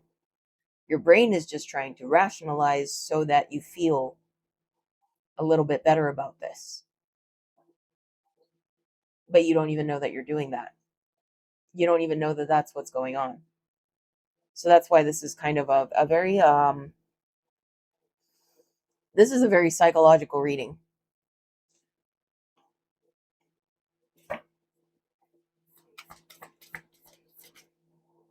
Yep, Two of Swords. See what I mean? Blind to it. That's the blindfold card. You're not fully seeing the process that's happening inside your mind right now. But something tells me that if you are able, when you're ready, to calm the nervous system down enough to get out of that fight or flight mode, to get out of that triggered amygdala mode, once the adrenaline settles. And for that, I recommend like breathing exercises, journaling, just writing everything out, taking walks, maybe lying in the grass in the sun. Those things, they kind of soothe the nervous system. And it's when you can soothe the nervous system that you start to see the situation a lot more clearly. So I really recommend that you do that, so that you, because seeing the truth within yourself, honestly, feels like the remedy here. It feels like the thing that's going to make this a lot easier to deal with than what your brain is trying to do to help, which is generate logic where there isn't any right now. So what you need to do is you need to calm the nervous system and really tap in, because the conclusion that you come to is actually going to make this a lot easier to move forward from, because that's your honest self speaking when the nervous system is calm. That's also why I don't tend to do readings when I'm feeling jarred or agitated in any sort of way. I try to avoid it. Sometimes I'm human, so those are the moments that I want to reach for my cards or want to reach for some kind of insight, but I also know that I don't get clear messages when I'm like that. And same goes for ourselves. We can't fully hear ourselves until we've calmed down to a certain degree. So, Libra, that's your advice for this week. All right, moving on to Scorpio.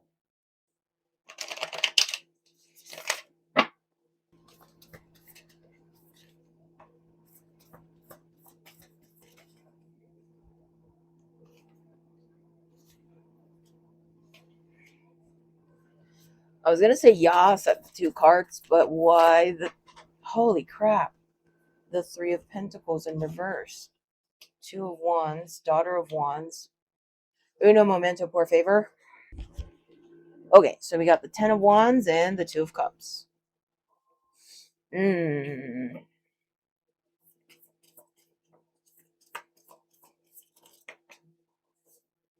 Hangman challenge position. Six of Pentacles challenge position. The Star. Scorpio, this feels like Okay. So I do watch anime. And you know how like sometimes the main character, he'd be getting the crap beat out of him and he's like just down on his knees and he's just like can't do this and you think he's about to die, but then he's like and then he just like powers up and then he like starts glowing or something and then he just gets the second wind out of nowhere and then it just turns the tables and all of a sudden he beats the bad guy's butt and wins. But the reason why I'm laughing is because with the strength and the two of swords, it's like I wanted to say that you got a second wind. Like you took the blindfold off and you're like, all right, I'm ready, but then there's like three of pentacles in reverse, two of wands, daughter of wands, 10 of wands, two of cups, hangman in the challenge position, six of pentacles in the challenge position, the star. So it's almost like the image that I got in my head, sorry, the image that I got in my head is like this anime character, this main character guy. He like gets his butt beat and he's down on the ground, and then you're just like, oh my god, he's gonna die. And then he like starts to get up and he starts glowing, and as he's powering up, like, then he gets hit again. And then he like comes back up and he's just like, and he's like trying to get that second win, but he keeps getting hit every time he tries to power up, and like that's what this feels like. This is like I'm so sorry. I know this is emotional for you because it's like you're trying to push through something, right? And you're trying to gain the strength to do that in a tough situation. Like you're not like, okay, it's all done and now I can rise from the ashes. Everything is still on fire. That's what this feels like. You're not like, I'm going to rise from the ashes. No, you're still burning. Everything's still burning. Everything's still on fire, but you're still trying to get out of that fire, but you're just like, oh my god, and it's like every time you try to power up, you get hit again. Um, and I was laughing because just the way it played out in my head, it's just like ha, ha, like that's what I'm getting. Sorry. Okay, strength, two of swords in reverse. That's good. That's like okay, I can finally see clearly now, and I'm regaining my strength to keep moving forward. But then it's like three of pentacles. It's like okay, well that didn't go to plan. Two of wands. Well, what now? Daughter of wands. I'm tough. I can handle this. And then 10 of wands. It's like, okay, yeah, I'm tough. I've survived a lot. I've been through a lot, but you know what? It's heavy. You know, that's what this feels like. It's kind of like, here we go. You are prematurely trying to recover from a situation that you are still in. You can't recover from it because your hand is still in the shredder. There you go. That was the most articulate message that I've gotten from them today. It's like, yeah, you can't have your hand stitched up and repaired or replaced with a prosthetic while your hand is still in the shredder. So, yeah, the hangman and the six of pentacles in the challenge position, it does feel like oh, okay. So the hangman is about seeing things from a different perspective. And with the hangman being in the challenge position, in this case, it's saying that the new perspective isn't done yet. It's like it's not there yet. The story isn't done yet. It's almost like you read maybe three-fourths of the book and you're like, oh, this is how this is going to go. This is the lesson that I need to learn from this. The moral of the story is, but you're not done reading yet. There's more. um, Six of Pentacles. Yeah, it's your harvests coming in. And earlier, I can't remember whose reading it was. Was it Cancer? But I use the analogy of what's happening here is it's like you've got this apple tree, let's say, and the apples aren't ripe yet, but you're chopping the branches off already. So it's like, okay, that's a funny way to put it. They said, let this cook. Let this cook. Stay down, soldier, kind of thing. It's like you keep trying to get up and trying to move forward, but you're still in the middle of it. I think that's one of the toughest things, even when you're intuitive, in life is to know when you're being called to move and when you're being called to be still. And I think right now they're trying to tell you to just be still. You can't fight your way through everything. Something about waiting game.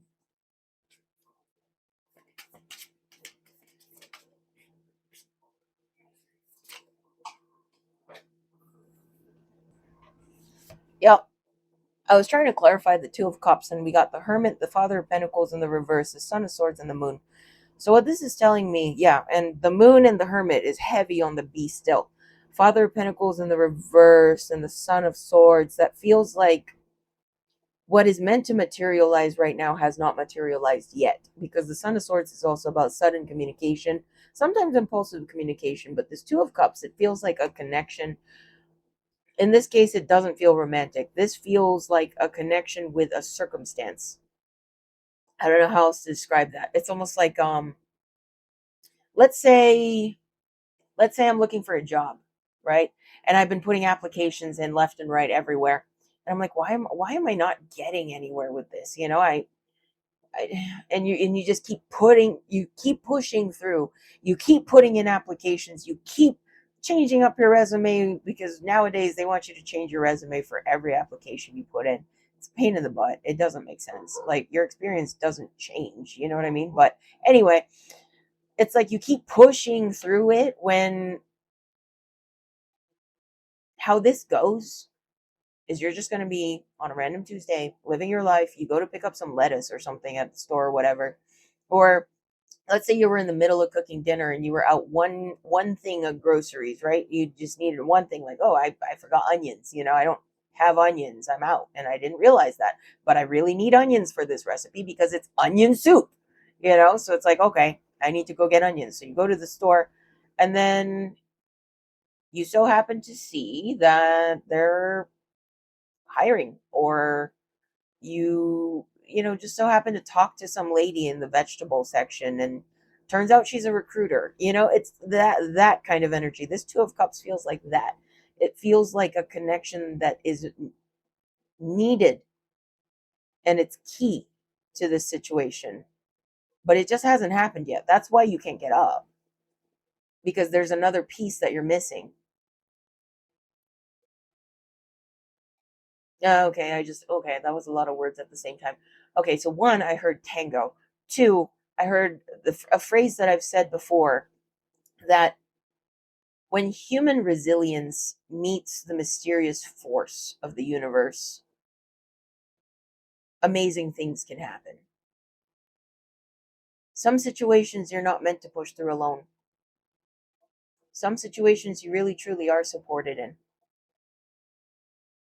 Some situations it's up to you. It's up to your own power. It's all up to you. It's all riding on your shoulders. Some situations you're being asked to be still. Some situations you're being asked to trust. Star. Hope is not lost. But you have to wait. I think that's also why the Ten of Wands is here, is because you think that this burden is all yours to carry. But of course, you don't have all the answers.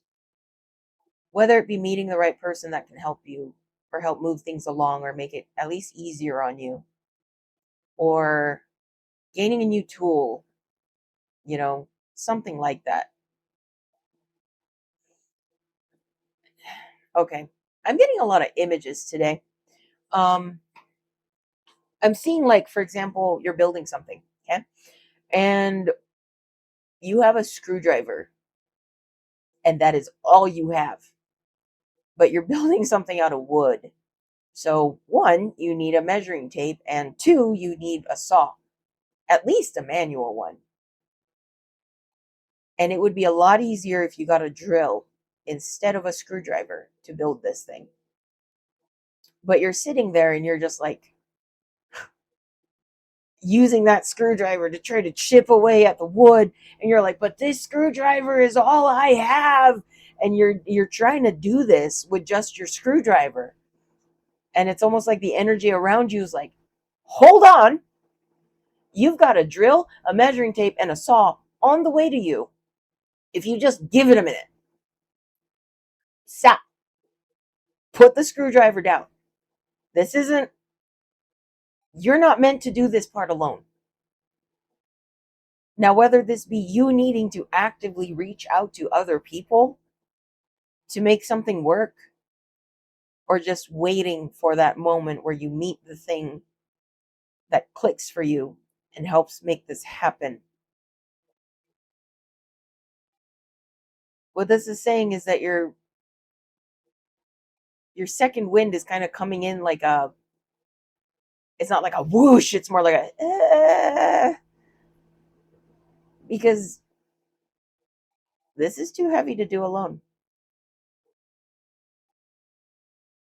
Stay down, let your friends come in. Accept help. Ask for help.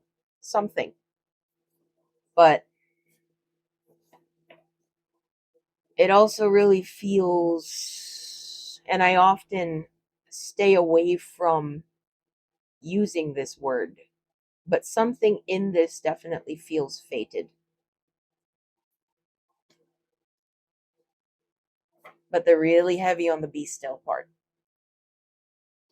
All right, moving on to Sagittarius.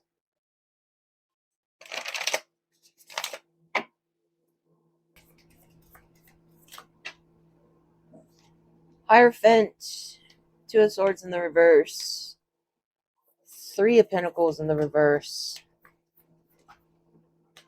Daughter of Pentacles in the reverse, Nine of Wands, Son of Cups in the reverse. Holy crap, that's a lot of reversals. Ooh. Okay, we got an upright, but it's not exactly a good one. Five of Wands. Strength reverse. Tower.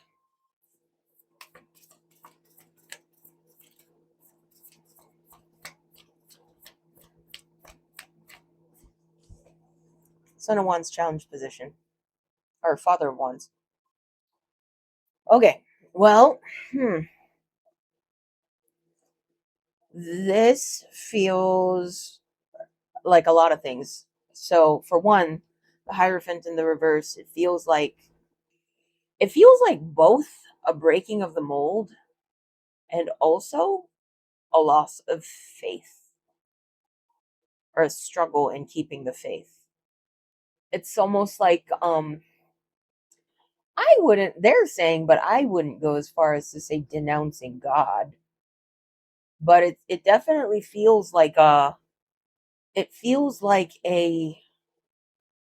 questioning something that you've never questioned before, and going away or doing things in ways that you've never done before. It's like a wandering, not necessarily, well, it's a wandering that feels like a lostness.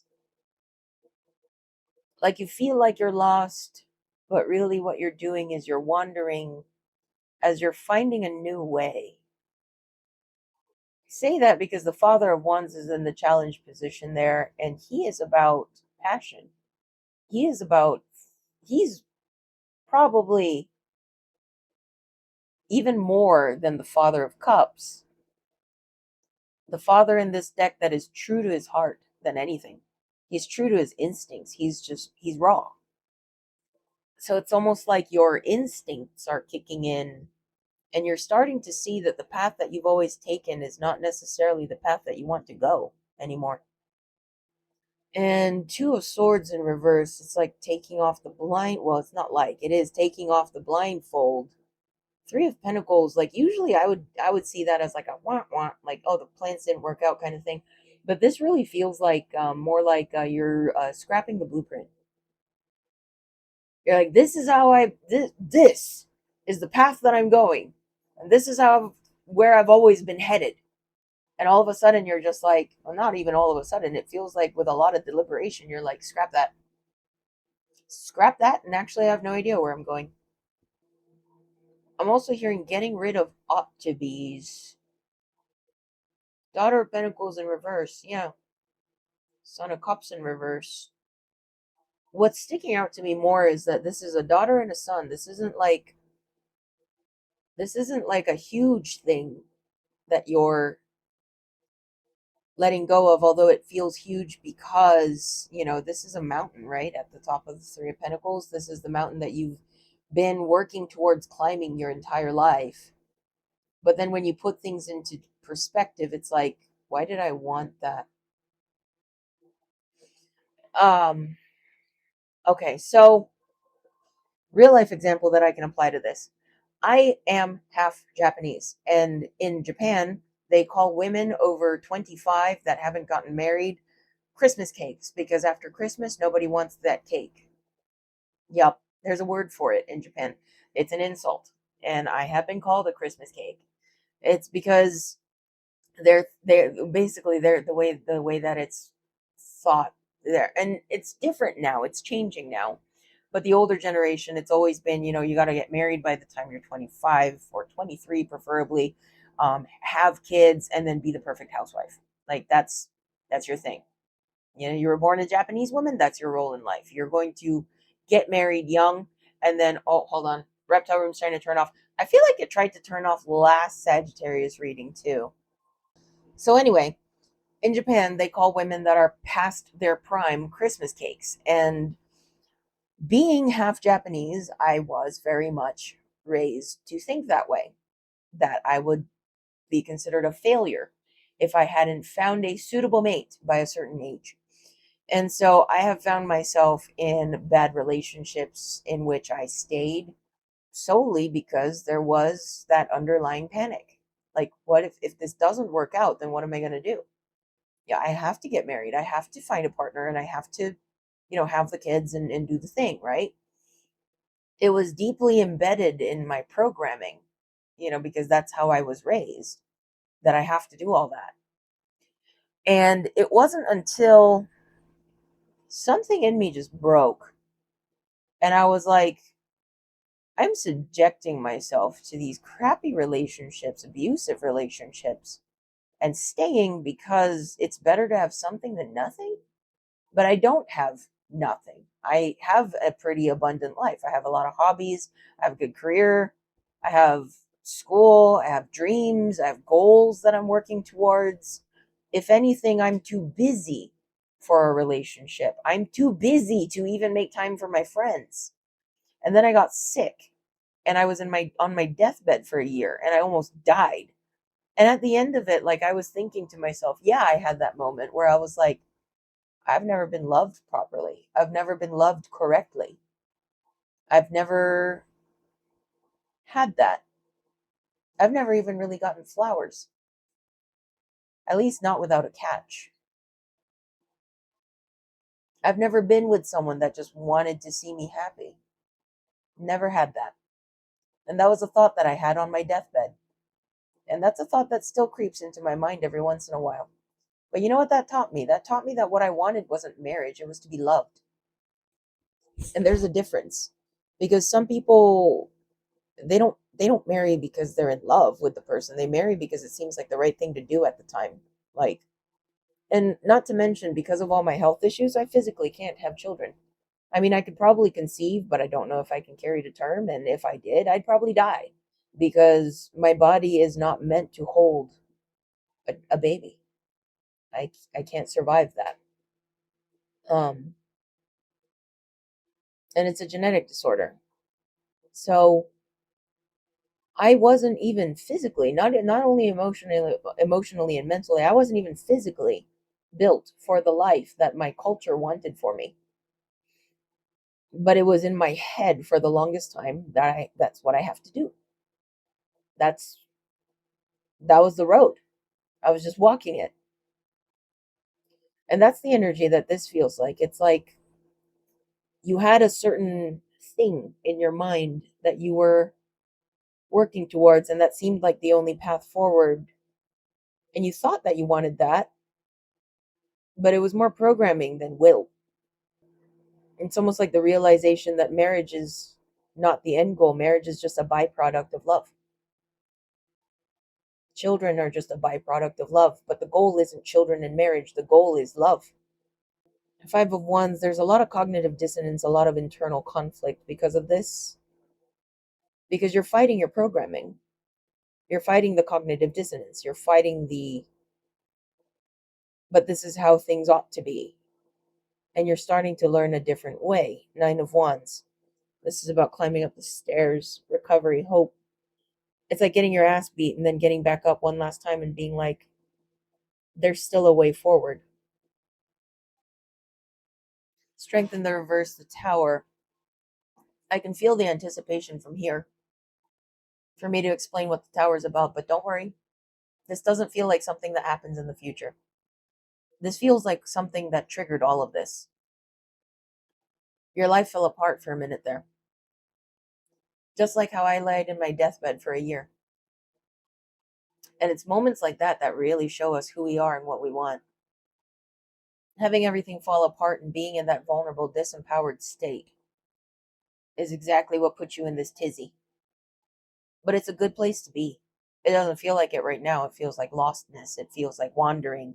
It feels like a lot of confusion. It feels like a lot of inner turmoil. But what you walk out with, and I can tell you this from personal experience too, is clarity. You boil your life down to the bare bones. And that's a very important process to go through. Because too many of us wander around in the matrix, inauthentic, unsure of why we're here, feeling like our life has no purpose. But you're looking for it. And you're finding it in the things that you already have. Okay. I have no piece of advice, but to keep going. Because I can guarantee you this, at the end of this, life gets better. You get more sure of yourself. Kind of like how when you're going through your work day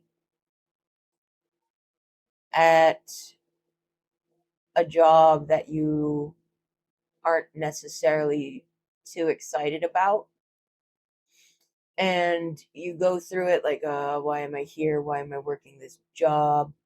But it pays you really well, and tomorrow's Friday. So you're like, you know what? I'm going to look at it not like I'm working for the sake of working this job specifically, but I'm working because that paycheck is going to take me to Guatemala or something. You know what I mean? It's almost like the goal shifts. And so the feeling of the path also shifts because the goal shifted. You saw it differently, and now this doesn't look so bad anymore, kind of thing. Because for me, before, singledom felt like a curse. Like it felt like, what is wrong with me? Why can't I find a husband? Because I thought that I was supposed to get married.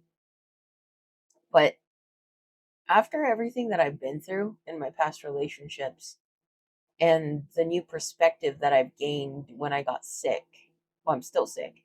I'm chronically ill, but when I almost died, and I realized that I'm not really interested in a marriage certificate. Actually, matter of fact, I don't care if I get married or not, ever. I don't really see any practical reason for it. It seems like a mess to get out of. So it's like, it feels like a trap. I don't know how else to put it. It's like, well, what if I wake up one day and I don't like them anymore, or they don't like me anymore, and now we're stuck because there's a freaking government contract in the mix, and now we can't just up and leave. I know that sounds terrible. It feels like commitment issues, but really, I mean, it doesn't make sense to me. Like, why are you just making it harder for you to leave? The marriage certificate isn't going to make you love each other more. It's not going to make you like each other more or want to be around each other more. It's just a contract that means that now it's going to be a pain in the ass if you want to leave. I mean, sure, there's benefits to it, but it's like, they're negligible. But anyway, um, but now because of that shift in perspective, like singledom just feels like, yeah, I'm just waiting until somebody decides to act right, until somebody decides to show up and actually act right. which is rare, then I can be like, I actually want to see your face every day. And you want to see my face every day. So we can just be together all the time forever. And I'm holding out for that. And until or unless I find that, I'm good where I'm at. Because it doesn't feel like a curse anymore. It doesn't feel like I'm supposed to be doing something that I am somehow failing to do. It's kind of more like, oh, we'll just wait and see. So that's what this feels like. It feels like your perspective is shifting, and that's making you feel a little differently about your life. But it's that going through that initial shift part that's a little bit tough. Okay, moving on to Capricorn.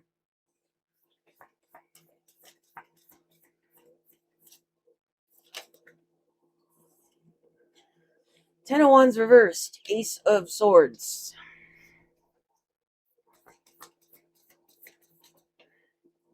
Justice reverse.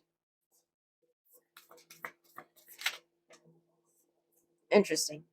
Six of Cups in the challenge position, the Chariot in a challenge-ish position. Like it wasn't full challenge position, and I'd normally just set that upright, but this feels relevant. So that, and then the Wheel of Fortune reversed.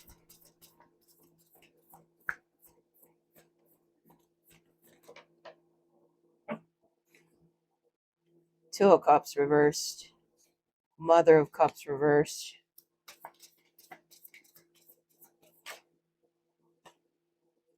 Daughter of Pentacles. Nine of Wands. Ooh, nope, they're saying one more. Okay. Whoa.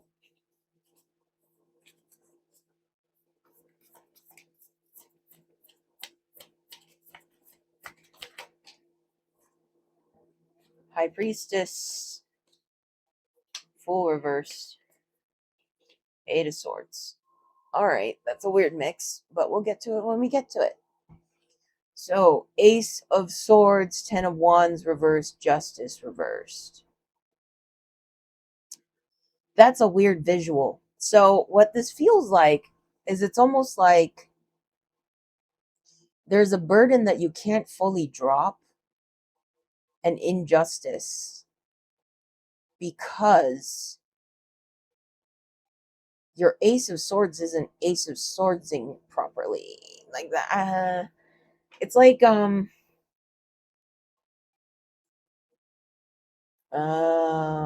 okay. So, those bags that people that do cake decorating use, and they put all that cream in there, and then they do the thing, and it has to have like the right size hole. That's what she said. It has to have the right size hole for it to come out properly. And it's like your, sorry, your hole is too small. So what happens is the cream isn't coming out properly, and you keep like trying to push harder thinking that that's going to make it go, but it's like, so it's like there's a lot going on in here that isn't coming out. And what happens is Six of Cups in the challenge position, the Chariot in the challenge-ish position, Wheel of Fortune in reverse. That's like the bag blowing up. That's the bag blowing up. Like, I immediately saw the visual when I looked over that way. That's why I was like, oh. Two of Cups in reverse, Mother of Cups in reverse, Daughter of Pentacles upright, Nine of Wands. And you know what? The bag needs to blow up. The bag needs to blow up, but you need to aim it at the right thing. Because now the visual that I'm getting is it's like you're pushing this bag, right? You're squeezing it, trying to get that cream out. That's what she said. Dang it. Why was this the analogy that they gave me? I am 5. I will say that's what she said like every 5 seconds because of this. But it's like you're squeezing that bag trying to get the cream out. And now like you got a little like tear in the side, and now you got cream shooting out the side. And then like it's like getting all over your hands. That's what she said. And it's like ruining the cake. And then finally the bag just blows up.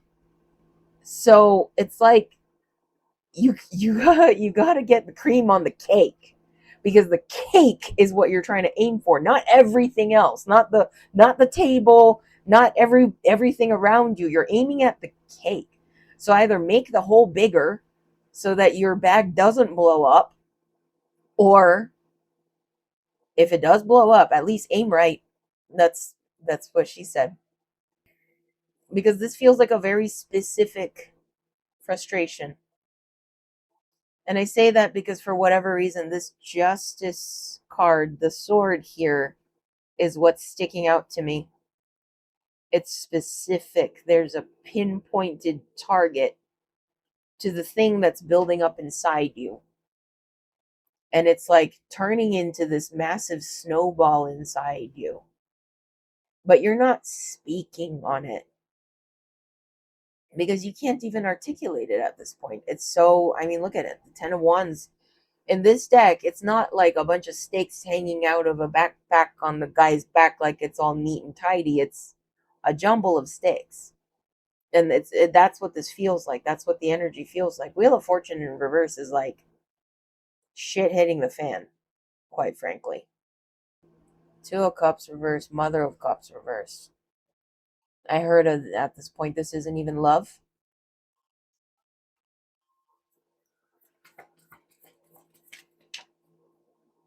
Well, I asked then what is it? And I got Five of Swords in the challenge position and the Daughter of Swords in the challenge position. There's a lot of swords. There's a lot of swords in response to the cups. At this point, it's not even love. If you're not feeling it in your heart, you're feeling it in your head. It's not even love anymore. Five of Swords is about self-destruction. The Daughter of Swords is depicted as very discerning, with a little bit of heart energy there. But people that observe so much, people that watch so much, myself included, because I tend to do that.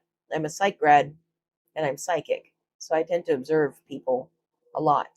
I engage, I'm bubbly, I'm friendly, but I look for a lot more than I let on. And so I know from personal experience, personal habit, that it is a form of control. Watching is one thing, looking for something is another. So getting into the Nine of Wands, the High Priestess, the Fool in reverse, and the Eight of Swords. This also feels like, well, the Eight of Swords is about being stuck. And the Fool in the reverse is about hesitation. Hesitation to take the leap. And that feels, well, the Chariot in the Challenges position is saying the same. That feels like that's the nudge. Because it's like you can tell yourself that you're ready to let go all you want. Oh, okay. They said that what's keeping you here is not love, it's control. And the High Priestess, it feels like a wider, more vast, more open energy in comparison to, the stuckness and the hesitation and the Chariot in the challengers position. High Priestess is a more, like, I'm seeing like a beach, no obstructions, just a wide, vast ocean and the moon shining on it kind of energy. That's why the High Priestess is as intuitive as she is because she casts a wide net. And it's almost like they're saying that while you're focused on this thing, you're not seeing the bigger picture. And what's keeping you there is control.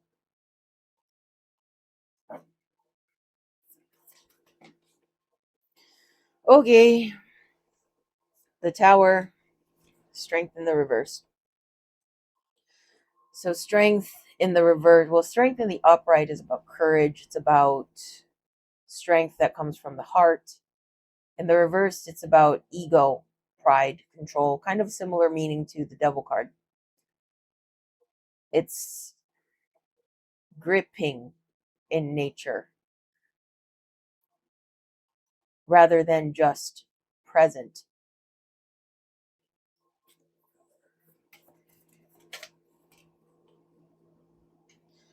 Clarifying the Tower is the Four of Wands in the reverse. The Four of Wands is stability. It's about foundations. It's about strong foundations. It's kind of the opposite of the Tower, actually.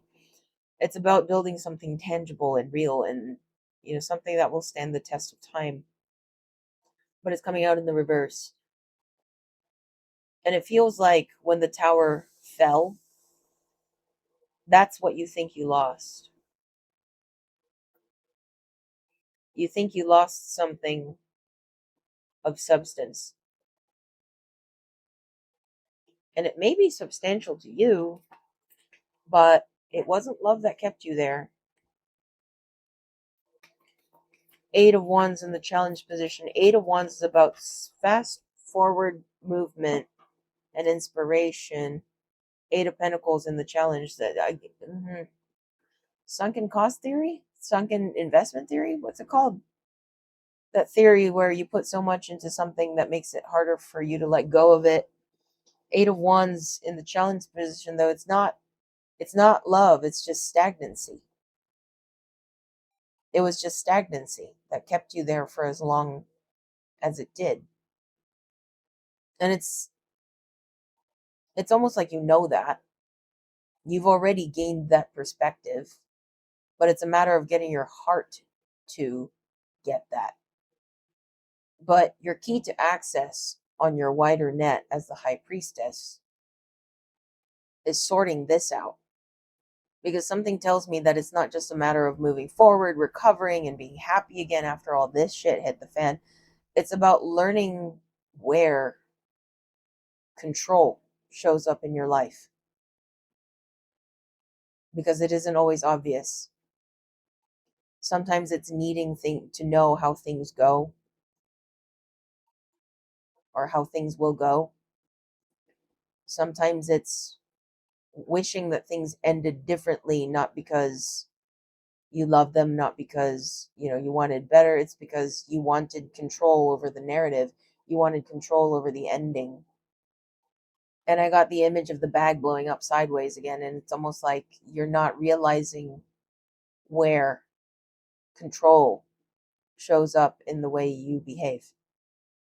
But ironically, the High Priestess is as powerful as she is because she lets go.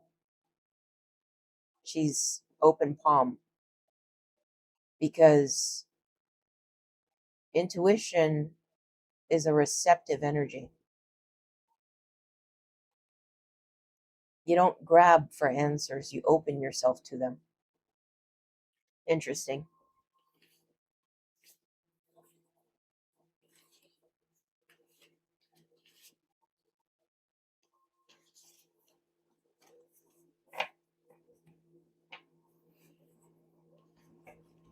All right, moving on to Aquarius.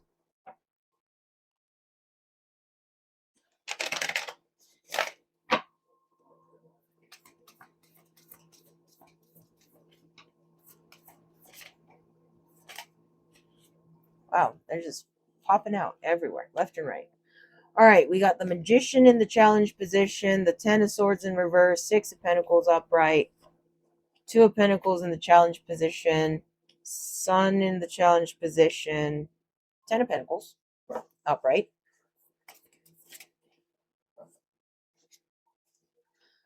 Oh, Daughter of Cups challenge, Judgment challenge, Ten of Cups challenge.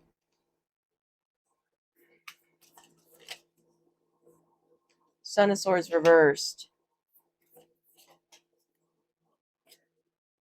Star reversed. Who? Okay, you know what? Going based off of the two uprights, the only two uprights that we have here, which are the Six of Pentacles and the Ten of Pentacles, it feels like emotionally, the Daughter of Cups is in the challenge position, along with Judgment, along with the Ten of Cups, along with the Magician and the Two of Pentacles and the Sun.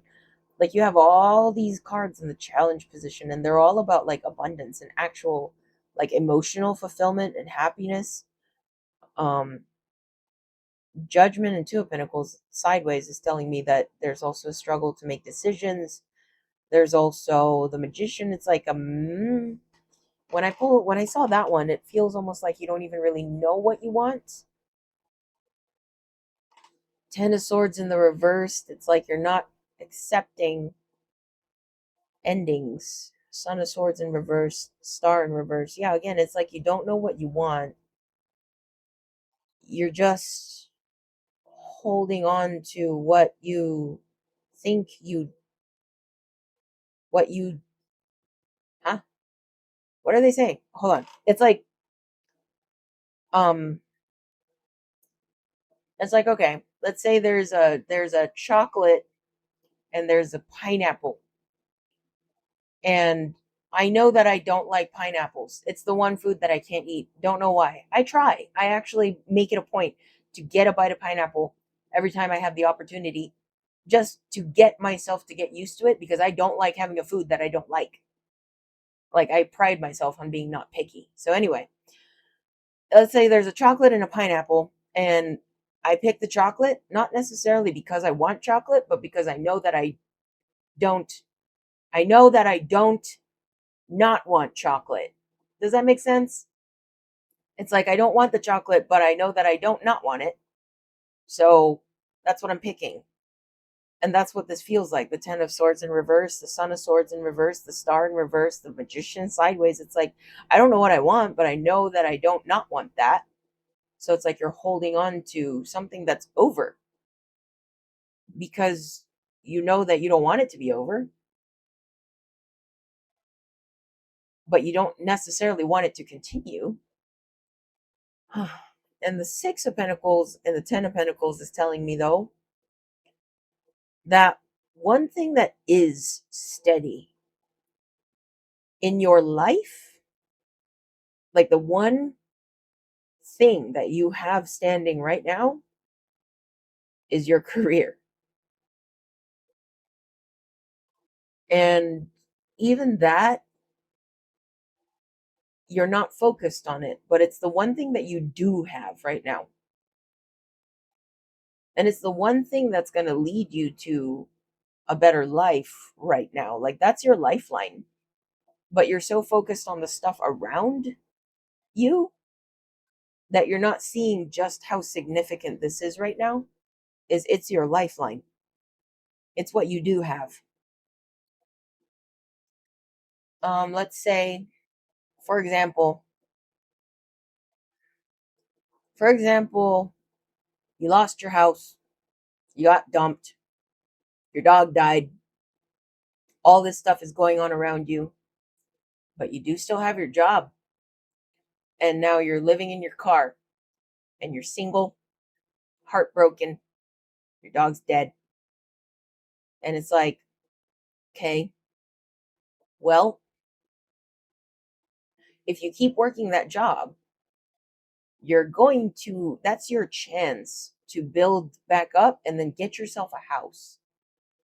And then once you have a job and a house and you still have your car because you're living in it, once you get your job and your house straightened out, stable, steady, then you're in a better position to be dating, right? And then once you have a job, a partner, car, house, then you can start being all like, okay, I also want this for my life. Now I have other aspirations. Now I have hobbies.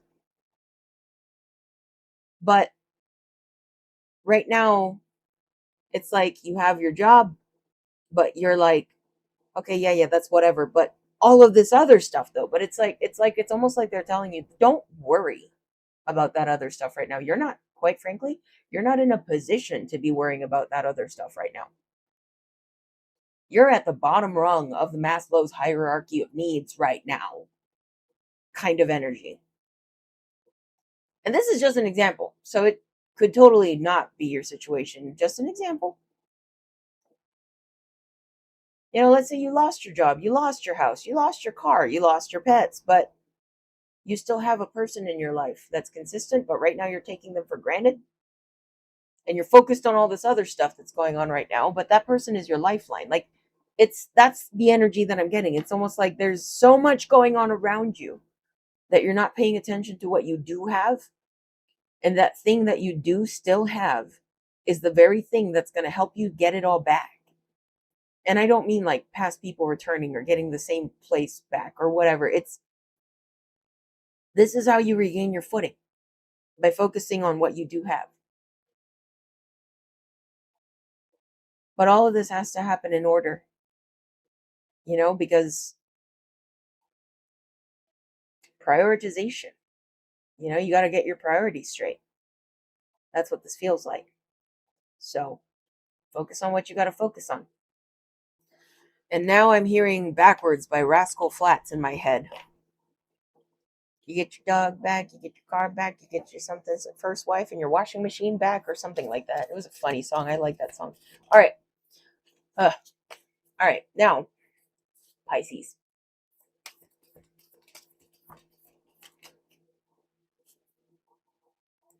Hierophant. Do you? Yeah, they both. Okay. The Hermit, Daughter of Pentacles.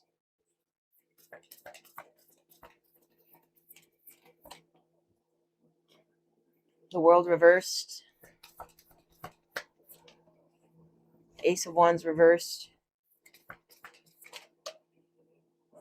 Ace of Swords, Two of Cups reversed, Ten of Wands upright. Two of Pentacles reversed. And the Five of Wands. So, the Hierophant and the Hermit are telling me that your natural state of being is solitude and spiritual. Solitary by nature.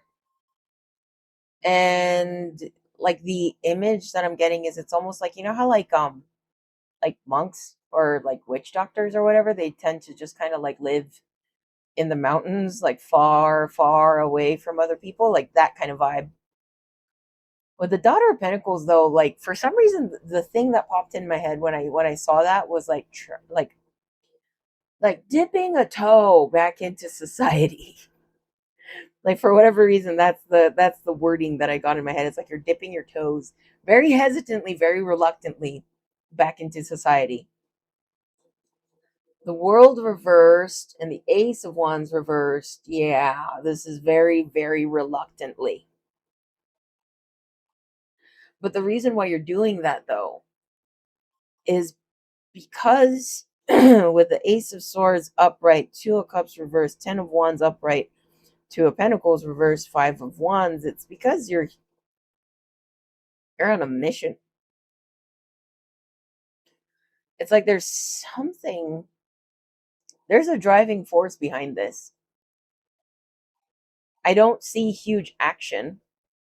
But there's like a big driving force behind this. And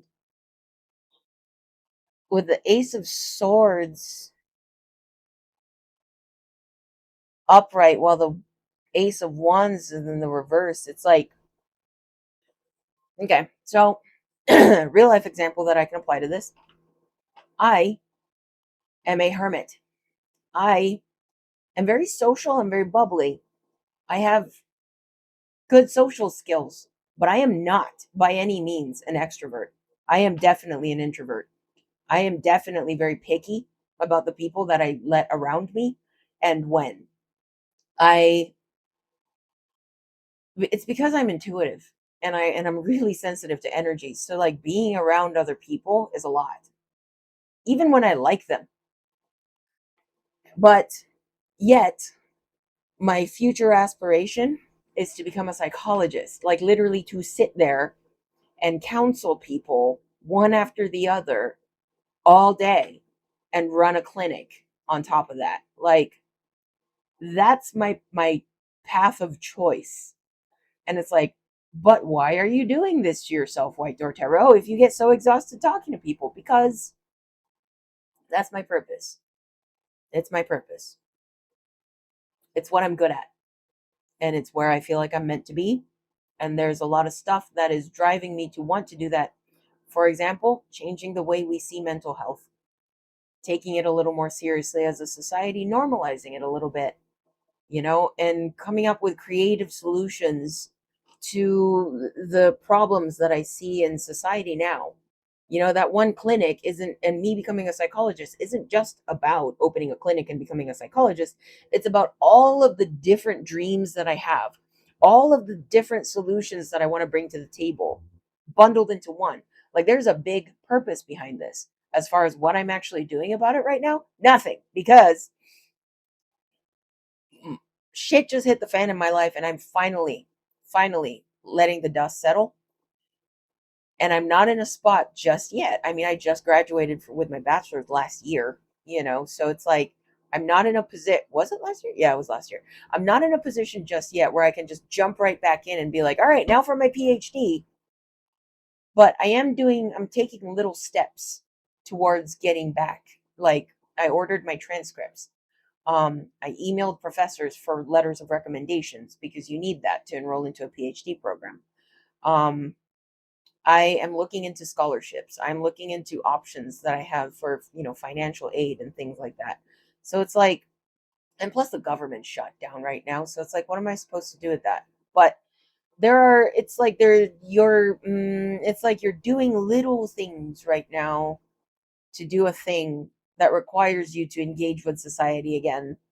But it's not because that thing is your driving passion. It's not your ace of wands, but it is your ace of swords. And it might not be the thing that you're doing or the nature of what you're doing, but it's the doing it, or the avenue that you're going right now that has some kind of purpose, deeper purpose behind it, deeper reasons behind it.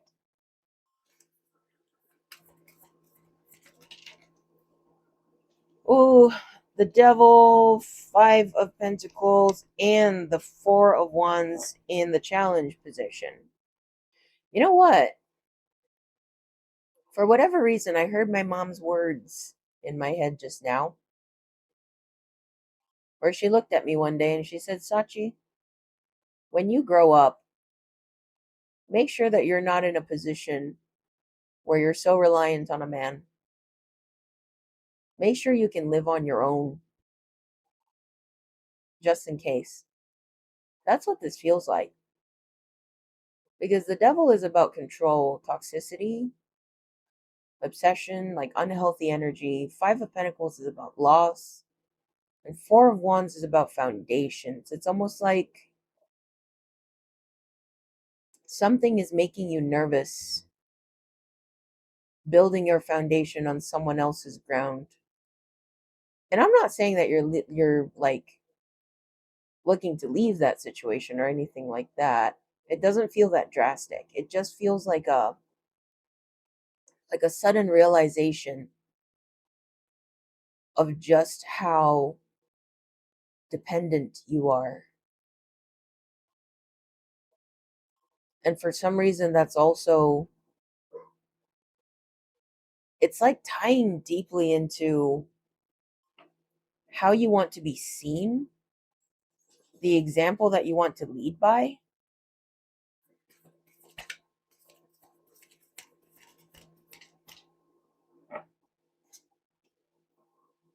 Four of Cups in the reverse.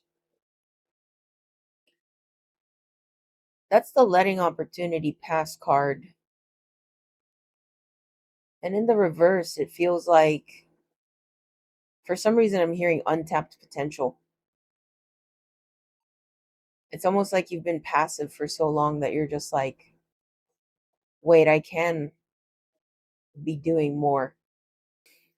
It's like peace is starting to feel more like the days blurring together, if that makes sense. This kind of reminds me of when I was unemployed for like 2 months. And it's like at first you're like, oh, I'll find something, I'll be all right. And you just kind of like get into a routine where you like wake up whenever you want to, and you just kind of like have your slow days and you're like, nice rest. And then after a couple weeks, the panic starts to set in, and you're just like, wait, I still haven't found anything. I haven't even gotten a call back. I applied to like 100 jobs at this point, you know? And then the rest of the time, you just start to get like more and more panicked and miserable instead of actually getting to enjoy the downtime. And for whatever reason, like I don't know if you're in that situation or not, but for whatever reason, that's the feeling that I'm getting. Is it's like you're like, and I'm hearing like that,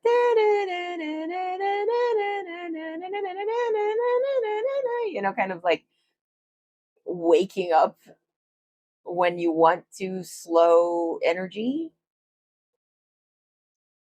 and then that turning into dun dun dun dun. Like that's what's popping up in my head right now. Okay, well, the video cut out because it got too big for storage. That's what she said. But the point is that all of a sudden, like panic set in your otherwise peaceful up until this point life.